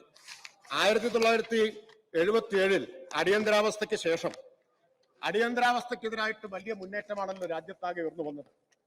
ഇന്ത്യയുടെ നാവിനും ചിന്തയ്ക്കും വിലങ്ങിട്ട ഇരുണ്ട നാളുകളായിരുന്നു. അതിനെതിരെ വലിയ മുന്നേറ്റം ഉയർന്നു വന്നു. അതിൽ ജനസംഘം പിരിച്ചുവിട്ട് ജനതാ പാർട്ടി ലയിക്കുകയാണ് ചെയ്തത്. അന്ന് ജനസംഘമില്ല, ജനതാ പാർട്ടിയാണുള്ളത്. അന്ന് ജനതാ പാർട്ടിയുടെ ചിഹ്നം കലപ്പയേന്തിയ കർഷകനാണ്. ആ മുഖ്യ പ്രതിപക്ഷമായ ജനതാ പാർട്ടിയുമായിട്ട് ദേശീയ തലത്തിൽ സഹകരിച്ചിട്ടുണ്ട്, ജനസംഘവുമായിട്ട് സഹകരിച്ചിട്ടില്ല. സഹകരിക്കാൻ ജനസംഘം വന്നില്ല. പിന്നെ ഏതായാലും കോൺഗ്രസ് സുഹൃത്തുക്കൾക്ക് പ്രതിപക്ഷ നേതാവ് പ്രതിപക്ഷ നേതാവ് അവിടെ ഇരുന്ന് ആംഗ്യവിക്ഷേപങ്ങളുമായി പുച്ഛിച്ചുകൊണ്ടിരിക്കുകയാണ്. അതുകൊണ്ടാണ് ഞാൻ പറയുന്നത്. സാർ, KPCC പ്രസിഡന്റ്, ഇപ്പോഴത്തെ KPCC പ്രസിഡന്റ് അന്ന് സംഘടനാ കോൺഗ്രസിലാണ്. സംഘടനാ കോൺഗ്രസ് ജനതാ പാർട്ടി ലയിച്ചപ്പോ അന്ന് ഇപ്പോഴത്തെ KPCC പ്രസിഡന്റും ജനതാ പാർട്ടിയുടെ ഭാഗമായി. അടിയന്തരാവസ്ഥയുടെ കാലത്ത് K. സുധാകരൻ എന്നയാൾ, ഇപ്പോഴത്തെ KPCC പ്രസിഡന്റ്, ജനതാ പാർട്ടിയുടെ യുവജന വിഭാഗത്തിന്റെ സംസ്ഥാന ഭാരവാഹിയായിരുന്നു. ഇനി 77 KG മാരാർ ഉദുമയിൽ മത്സരിച്ചല്ലോ. പുതുമയിൽ മത്സരിച്ചപ്പോ ഇന്നത്തെ KPCC പ്രസിഡന്റ് അദ്ദേഹത്തിന്റെ തെരഞ്ഞെടുപ്പ് കമ്മിറ്റിയുടെ ഭാരവാഹിയായിരുന്നു. അതായത് LK അദ്വാനി, വാജ്പേയി, K സുധാകരൻ എന്നിവരെല്ലാം അന്ന് ഒരേ പാർട്ടിയിലാണ്, ജനതാ പാർട്ടിയിലാണ്. സർ, വേറൊരു നുണപ്രചരണം ഞാൻ പിൻവലിക്കുന്നു. അസത്യപ്രചരണം, സത്യവിരുദ്ധ പ്രചരണം. ബഹുമാനായ മാത്യു ടി തോമസ് തിരുത്തിയത് ഞാൻ മാനിക്കുന്നു. സത്യവിരുദ്ധ പ്രചരണമുണ്ട്. 77-ൽ ഇപ്പോഴത്തെ മുഖ്യമന്ത്രി സഖാവ് പിണറായി വിജയൻ KG മാരാരുടെ തെരഞ്ഞെടുപ്പ് കമ്മിറ്റി ഭാരവാഹിയായിരുന്നു എന്നാണ് ഇവർ ആസൂത്രിതമായി പ്രചരിപ്പിച്ചുകൊണ്ടിരിക്കുന്ന ഒരു കാര്യം. സർ, ആ തെരഞ്ഞെടുപ്പിൽ കൂത്തുപറമ്പിലെ സ്ഥാനാർത്ഥിയാണ്, CPIM-ന്റെ സ്ഥാനാർത്ഥിയാണ് പിണറായി വിജയൻ. എങ്ങനെയാണ് അങ്ങനെ തെരഞ്ഞെടുപ്പ് കമ്മിറ്റി ഭാരവാഹിയാവുക? ഒരു കാര്യം കൂടി, അത് പറയണമെന്ന് പറഞ്ഞതുകൊണ്ടാണ് 1979-ൽ കേരളത്തിൽ 4 നിയമസഭാ ഉപതെരഞ്ഞെടുപ്പ് നടന്നു. 79-ൽ കാസർഗോഡ്, തലശ്ശേരി, തിരുവല്ല, പാറശാല ഈ 4 മണ്ഡലങ്ങളിൽ ഉപതെരഞ്ഞെടുപ്പ് നടന്നു. അന്നാണ് EMSന്റെ ചരിത്ര പ്രസിദ്ധമായിട്ടുള്ള പ്രസംഗമുണ്ട്. എന്താണെന്നറിയോ? RSSകാരന്റെയും വോട്ട് ഞങ്ങൾക്ക് വേണ്ട എന്നതാണ് സഖാവ് EMS അന്ന് പ്രഖ്യാപിച്ചത്. അത് അന്നും പറയും, ഇന്നും പറയും, എന്നും പറയും. അത് പറയാൻ കേൾപ്പുള്ള ഒരു പ്രസ്ഥാനം മാത്രമേ ഉള്ളൂ. അത് ഇടതുപക്ഷമാണ്. ഇവിടെ സർ, അദ്ദേഹം വഴങ്ങുന്നില്ല. പ്ലീസ് അവിടെ ഇരിക്കെ. സംസാരിച്ചോ? അദ്ദേഹം വഴങ്ങുന്നില്ല. യെസ്. 80-ലെ പാർലമെന്റ് തെരഞ്ഞെടുപ്പിൽ കാസർഗോഡ് മണ്ഡലത്തിൽ കോൺഗ്രസ് മുന്നണിയുടെ സ്ഥാനാർത്ഥിയായിട്ട് മത്സരിച്ചത് O രാജഗോപാലായിരുന്നു. അന്ന് കോൺഗ്രസ് ആർക്ക് വേണ്ടിയാണ് വോട്ട് പിടിച്ചത്? O രാജഗോപാലിന് വേണ്ടിയാണ് വോട്ട് പിടിച്ചത്. CPIM-ലെ രാമണ്ണറെ 73,587 വോട്ടിനാണ് അന്ന് രാജഗോപാലിനെ, നിങ്ങളുടെ പൊതുസ്ഥാനാർത്ഥിയെ, തോൽപ്പിച്ചത്. സർ, KPCC പ്രസിഡന്റ്, ഇപ്പോഴത്തെ KPCC പ്രസിഡന്റ്, ഞാൻ പറഞ്ഞല്ലോ, അദ്ദേഹം എടക്കാട് നിയമസഭാ മണ്ഡലത്തിൽ കോൺഗ്രസ് മുന്നണിയുടെ സ്ഥാനാർത്ഥിയായിട്ട് മത്സരിച്ചു. എപ്പോ? ജനതാ പാർട്ടിയുടെ ആളായിട്ട്. പെരിങ്ങാളത്ത് അന്ന് മത്സരിച്ച ആൾ ഇവിടെ ഇരിപ്പുണ്ട്. LDF സ്ഥാനാർത്ഥിയായിട്ട് മത്സരിച്ച ആളുണ്ട്. അപ്പൊ KPCC പ്രസിഡന്റ് ഈ ജനതാ പാർട്ടിയുടെ സ്ഥാനാർത്ഥിയായിട്ട് മത്സരിച്ചിട്ടുണ്ട്, ഇപ്പോഴത്തെ നിങ്ങളുടെ KPCC പ്രസിഡന്റ്. അതുകൊണ്ട് ആ ആരോപണവും ഞങ്ങൾക്ക് നേരെ വരില്ല, തിരിഞ്ഞ് നിങ്ങൾക്ക് നേരെ തന്നെയാണ് കുത്തുക എന്നോർക്കണം. പിന്നെ ഇനി ഒരു കാര്യം പറയാം. പാലക്കാട്ട് 1971-ൽ നിങ്ങൾ കേൾക്കണം ഇതൊക്കെ. 1971-ൽ സഖാവ് AKG പാലക്കാട്ട് നിന്ന് പാർലമെന്റിലേക്ക് മത്സരിക്കുകയാണ്. ആരാണ് നിങ്ങളുടെ പൊതുസ്ഥാനാർത്ഥി എന്നറിയാമോ? പൊതുസ്ഥാനാർത്ഥി പ്രൊഫസർ TC ഗോവിന്ദൻ, വിക്ടോറിയ കോളേജിലെ പ്രൊഫസറായിരുന്നു. അദ്ദേഹം RSS പ്രചാരകനായിരുന്നു. കോൺഗ്രസിന്റെയും ലീഗിന്റെയും അതുപോലെ തന്നെ RSSന്റെയും പൊതുസ്ഥാനാർത്ഥി. ഞാൻ പേര് വെച്ചല്ലായിരുന്നു, പ്രൊഫസർ TC ഗോവിന്ദൻ. EMSനെതിരെ പൊതുസ്ഥാനാർത്ഥിയെ, RSS സ്ഥാനാർത്ഥിയെ പിൻവലിപ്പിച്ച കാര്യം പറഞ്ഞല്ലോ. പിൻവലിപ്പിച്ച കാര്യം പട്ടാമ്പിയിൽ. ചരിത്രം കുറച്ച് പഠിക്കുന്നത് നല്ലതാണ്. അപ്പോ ഇനിയും ഉദാഹരണങ്ങൾ പറയാം. RSSനെ കോൺഗ്രസിൽ മെമ്പർഷിപ്പ് കൊടുക്കാൻ തീരുമാനിച്ചവരാണ് നിങ്ങളുടെ പാർട്ടി. എപ്പോഴാണെന്നറിയോ? 1949 ഒക്ടോബർ 7-ന് വിദേശത്തായിരുന്ന നെഹ്റുവിന്റെ അഭാവത്തിൽ ചേർന്ന കോൺഗ്രസ് പ്രവർത്തക സമിതി എടുത്ത തീരുമാനം എന്താണെന്നറിയോ? RSS പ്രവർത്തകർക്ക് കോൺഗ്രസിൽ അംഗത്വം കൊടുക്കാനാണ്. 48 ഒക്ടോബർ 27-ന് നവംബർ 7-ന് നെഹ്റു തിരിച്ചെത്തിയപ്പോ തിരുത്തി. അതായത് നെഹ്റുവിന്റെ കണ്ണൊന്ന് തെറ്റിയപ്പോ RSSനെ വിളിച്ച് കോൺഗ്രസിൽ മെമ്പർഷിപ്പ് കൊടുക്കാൻ തീരുമാനിച്ച ആൾക്കാരാണ് നിങ്ങൾ. ഞാനീ പറഞ്ഞു വന്നത് എന്താന്ന് വെച്ചാൽ, പ്ലീസ്, 1 മണിക്കൂറായി. ഞാൻ അവസാനിപ്പിക്കാം. അവസാനിപ്പിക്കാൻ പോന്ന പ്ലീസ്. അല്ല സാർ, ഉന്നയിച്ച എല്ലാ ആരോപണങ്ങൾക്കും മറുപടി പറയണ്ടേ? സമയത്തിനുള്ളിൽ നിന്ന് അല്ല, ആരോപണങ്ങൾ അന്തരീക്ഷത്തിലേക്ക് ഉയർത്തിവിടുക, മറുപടി പറയുമ്പോൾ തടസ്സപ്പെടുത്തുക എന്നതാണോ സാർ? ഞാൻ പറഞ്ഞത് ഞങ്ങളുടെ DNA-യിലുള്ളത് RSS വിരുദ്ധതയാണ് എങ്കിൽ നിങ്ങളുടെ DNA-യിലുള്ളത് RSS-ഉം ഹിന്ദുത്വ രാഷ്ട്രീയവുമായിട്ടുള്ള വിധേയത്വമാണ്. അതാണ് ഞാൻ പറഞ്ഞത്. എന്ന് തുടങ്ങിയതാണ് എന്നോർക്കണം. ആരാണ് ഗാന്ധിവധത്തെ തുടർന്ന് നിരോധിക്കപ്പെട്ട RSS-ന്റെ നിരോധനം പിൻവലിച്ചത്? പട്ടേലും ഗോൾവാൾക്കറും തമ്മിലുള്ള ഒത്തുതീർപ്പായിരുന്നില്ലേ? ആരാണ് RSS-ന് നിരോധനം നീക്കി RSS-ന് ഗണവേഷത്തിൽ കാക്കി ട്രൗസറും വെള്ള ഷർട്ടുമായി റിപ്പബ്ലിക് ദിന പരേഡിൽ നിരത്തി അവർക്ക് മാന്യതയുണ്ടാക്കി കൊടുത്തത് നെഹ്റു ഗവൺമെന്റ് ആയിരുന്നില്ലേ? ഈ ചരിത്രത്തിന്റെ ഈ പാപക്കറ മുഴുവൻ പുരണ്ട കൈകളുമായിട്ടാണ് നിങ്ങൾ ഞങ്ങൾക്ക് നേരെ വിരൽ ചൂണ്ടുന്നത്. ഈ പാപക്കറ മുഴുവൻ പുരണ്ട കൈകൾ അത് നിങ്ങളുടെ കൈകളാണ്. അതുകൊണ്ടാണ് നിങ്ങൾ ഞങ്ങളുടെ നേരെ വിരൽ ചൂണ്ടുന്നത്. സർ, ഒരു കാര്യം ഇവിടെ പറയാതെ പോയാൽ അത് പറഞ്ഞില്ല എന്ന് പിന്നെ പറയും. അത് കെ സുരേന്ദ്രന്റെ തെരഞ്ഞെടുപ്പ് കേസ് സംബന്ധിച്ചാണ്. സർ, ആരാ പരാതി കൊടുത്തത്? പരാതി കൊടുത്തത് LDF സ്ഥാനാർത്ഥി VV രമേശനാണ്. സർ, കെ സുരേന്ദ്രനെതിരെ മത്സരിച്ച് ജയിച്ചു വന്ന ഒരാൾ ഈ സഭയിൽ ഇരിക്കുന്നുണ്ട്. പറയുന്നില്ല, ഒരു പരാതി ഉണ്ടായിട്ടില്ല. കൈക്കൂലി കൊടുത്തതിൽ, മൊബൈൽ ഫോണും 2.5 ലക്ഷം രൂപയും കൊടുത്ത് ഒരു സ്ഥാനാർത്ഥിയുടെ നോമിനേഷൻ പിൻവലിപ്പിച്ചതിൽ, ഈ തിരഞ്ഞെടുപ്പ് അഴിമതി നടത്തിയതിൽ ഒരു പരാതിയും അദ്ദേഹത്തിന് ഉണ്ടായിട്ടില്ല എന്നോർക്കണം. ഇവിടെ ഇരിക്കുകയാണ്. എന്നിട്ട് പരാതി കൊടുത്ത ഞങ്ങൾക്ക് നേരെ നിങ്ങൾ വിരൽ ചൂണ്ടുകയാണോ? ഞങ്ങളുടെ സ്ഥാനാർത്ഥിയല്ലേ പരാതി കൊടുത്തത്?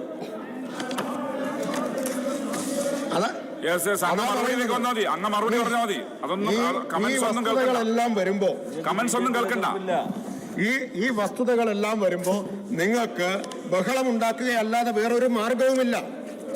ഒരു മാർഗവുമില്ല. അദ്ദേഹം ഇവിടെ ഇരിക്കുന്നുണ്ടല്ലോ. കേൾക്കട്ടെ, അദ്ദേഹം ഇവിടെ ഇരിക്കുന്നുണ്ടല്ലോ.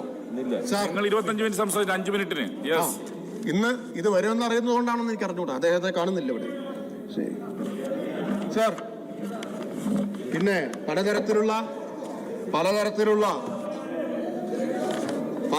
പലതരത്തിലുള്ള വ്യക്തിപരമായിട്ടുള്ള ആരോപണങ്ങൾ, വ്യക്തിഹത്യയാണല്ലോ കേരളത്തിൽ UDF അവരുടെ ആയുധമായിട്ട് എല്ലാ കാലത്തും ഉപയോഗിച്ചിട്ടുള്ളത്.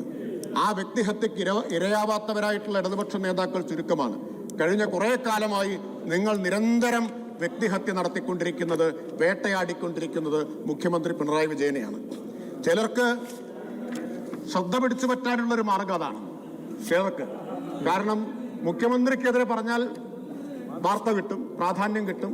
അപ്പൊ ടെലിവിഷൻ സ്ക്രീനിൽ വലിയ പടമൊക്കെ വരും. അപ്പൊ നേതാവായി വരും. അപ്പൊ നിങ്ങൾക്കൊക്കെ നേതാവായിട്ടൊന്ന് ശ്രദ്ധ പിടിച്ചു പറ്റണമെങ്കിൽ പോലും കേരളത്തിന്റെ മുഖ്യമന്ത്രിയെ ദിവസം 3 നേരവും അധിക്ഷേപിച്ചുകൊണ്ടിരിക്കണം എന്നതാണ് സ്ഥിതി. ആ അധിക്ഷേപം ഇവിടെ തുടരുകയാണ്. ആ അധിക്ഷേപം ഇവിടെ തുടരുകയാണ്.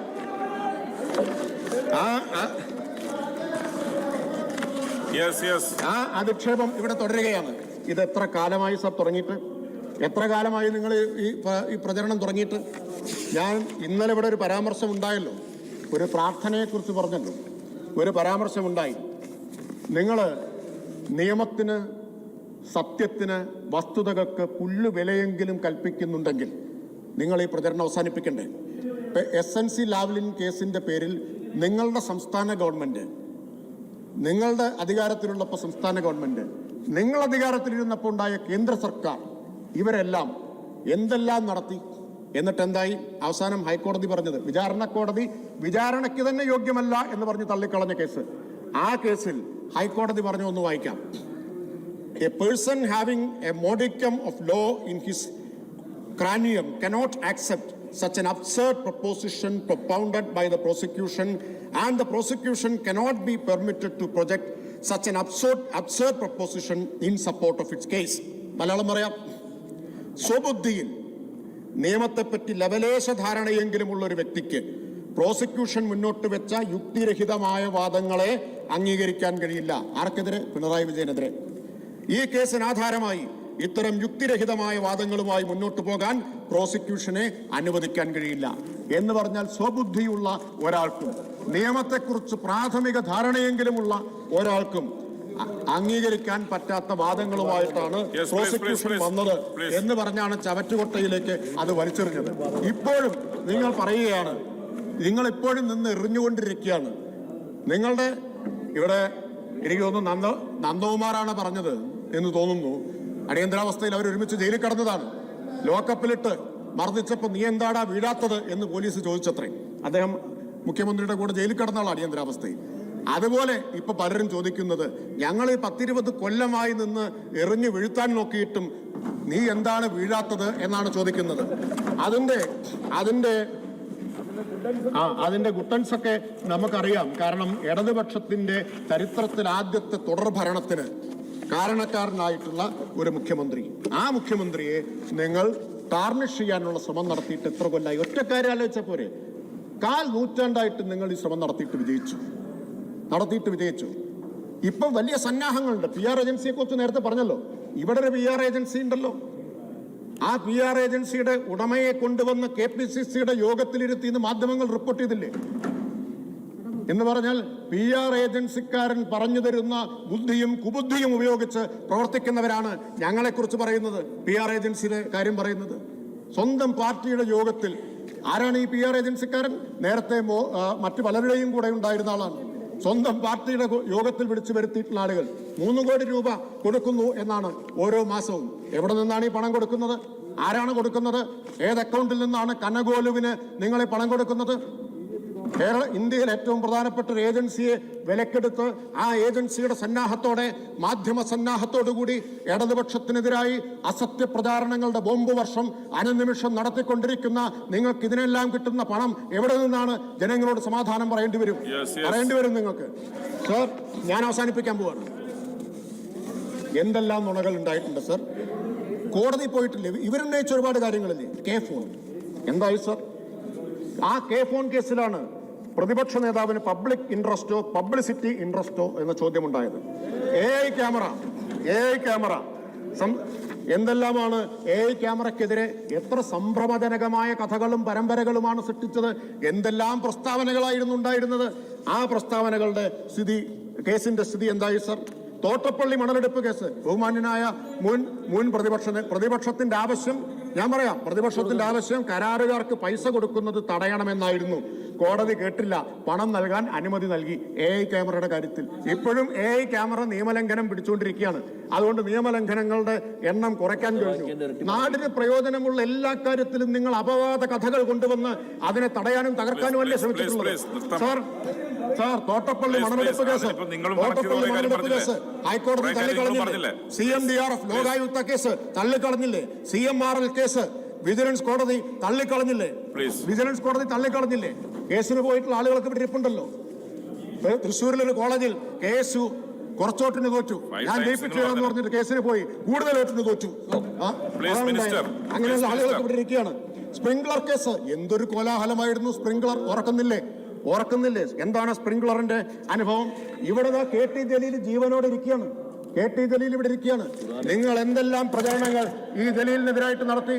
അന്ന് ലീഗിന് എവിടെയാണെങ്കിലും ഇരിപ്പുണ്ട്. നിങ്ങൾ സർ, ഇത് പറയാതെ പറ്റില്ല സർ.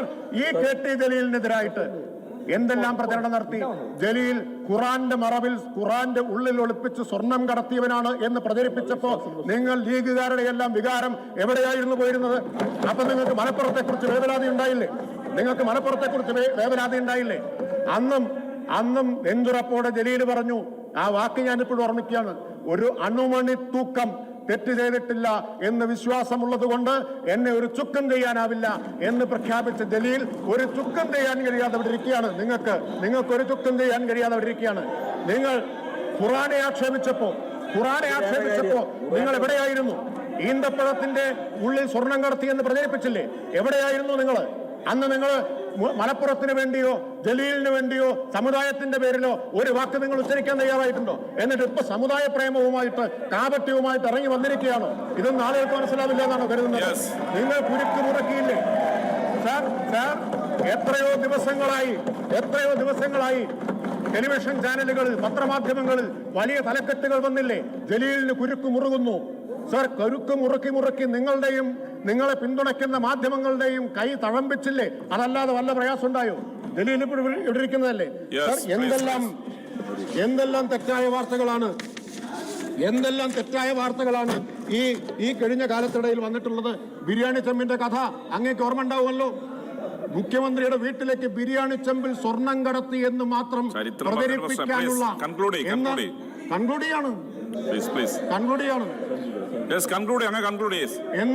എന്ന് വരെ നമ്മൾ കേട്ടതാണ്. കൈതോലപ്പായുടെ ഒരു കഥയുണ്ട്. നിങ്ങൾ എന്തിനെ വെറുതെ വിട്ടത്? കൈതോലപ്പായെ വെറുതെ വിട്ടിട്ടില്ല, ബിരിയാണി ചെമ്പിനെ വെറുതെ വിട്ടിട്ടില്ല. കൈതോലപ്പായുടെ കഥ, ബിരിയാണി ചെമ്പിന്റെ കഥ പ്രതിപക്ഷ നേതാവ് ഇവിടെ ഉന്നയിച്ചിട്ടുണ്ട്, ഈ സഭയിൽ ഉന്നയിച്ചിട്ടുണ്ട്. ഇതെല്ലാം പറഞ്ഞിട്ടുള്ളതല്ലേ സർ? ഏറ്റവും അവസാനം ഞാൻ അതുകൂടി പറഞ്ഞ് അവസാനിപ്പിക്കുകയാണ്. വയനാട്, ഇവിടെ റവന്യൂ മന്ത്രിയുണ്ട്, ശശീന്ദ്രൻ മിനിസ്റ്ററുണ്ട്. വയനാട്ടിൽ ആഴ്ചകളോളം പോയി നിന്നവരാണ്. ആ വയനാടിനെ കുറിച്ച് പറഞ്ഞപ്പോ ആ വയനാടിനെ കുറിച്ച് ഇല്ലാത്ത വാർത്ത ഒരു ദിവസം ബോംബ് പൊട്ടുന്നത് പോലെ വരികയാണ്. ബോംബ് പൊട്ടുന്നത് പോലെ വരികയാണ്. ഇല്ലേ? കള്ളക്കണക്കെഴുതി സർക്കാർ വ്യാജമായി പെരുപ്പിച്ച കണക്കെഴുതി 75,000 രൂപയോ എന്ന് ചോദിച്ചു. സാർ, ആ വാർത്ത ഇപ്പൊ എവിടെ പോയി? എവിടെ പോയി? ഇപ്പൊ എന്തുകൊണ്ട് അതിനെക്കുറിച്ച് മിണ്ടാട്ടമില്ലാത്തത്? നിങ്ങൾ കാള പെറ്റെന്ന് കേട്ടപ്പോ കയറെടുത്ത് അതിന്റെ പിന്നാലെ സർക്കാരിനെ ആക്ഷേപിക്കാൻ ഇറങ്ങി പുറപ്പെട്ടവരല്ലേ? അല്ലേ? നിങ്ങൾ വയനാട്ടിലെ ജനങ്ങളെ കുറിച്ച് ആലോചിച്ചോ? നിങ്ങൾ വയനാട്ടിലെ ജനങ്ങളെ കുറിച്ച് ആലോചിച്ചോ? സാർ, അവർ വളരെ വളരെ അസ്വസ്ഥരാകുന്നതുകൊണ്ട്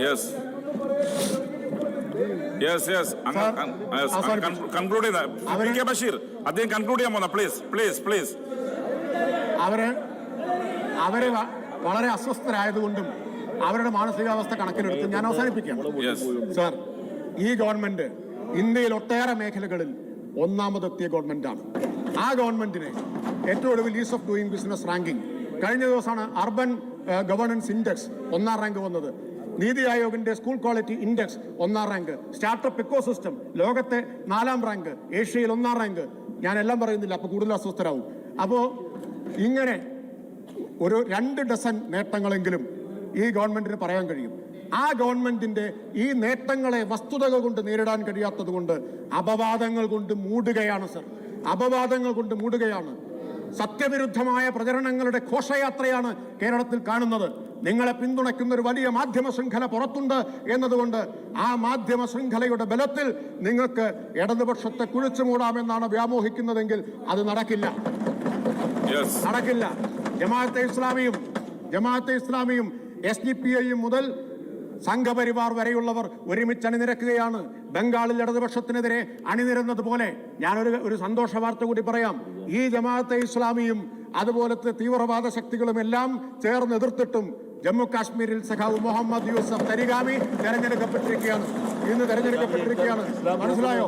ഒരു കമ്മ്യൂണിസ്റ്റുകാരൻ ഇന്ത്യയിൽ എവിടെയെങ്കിലും ഉണ്ടെങ്കിൽ ഒരു വർഗീയ ശക്തിയുടെയും മുമ്പിൽ തലകുനിക്കുകയില്ല എന്ന് ഞങ്ങൾക്ക് അഭിമാനത്തോടു കൂടി പറയാൻ കഴിയും.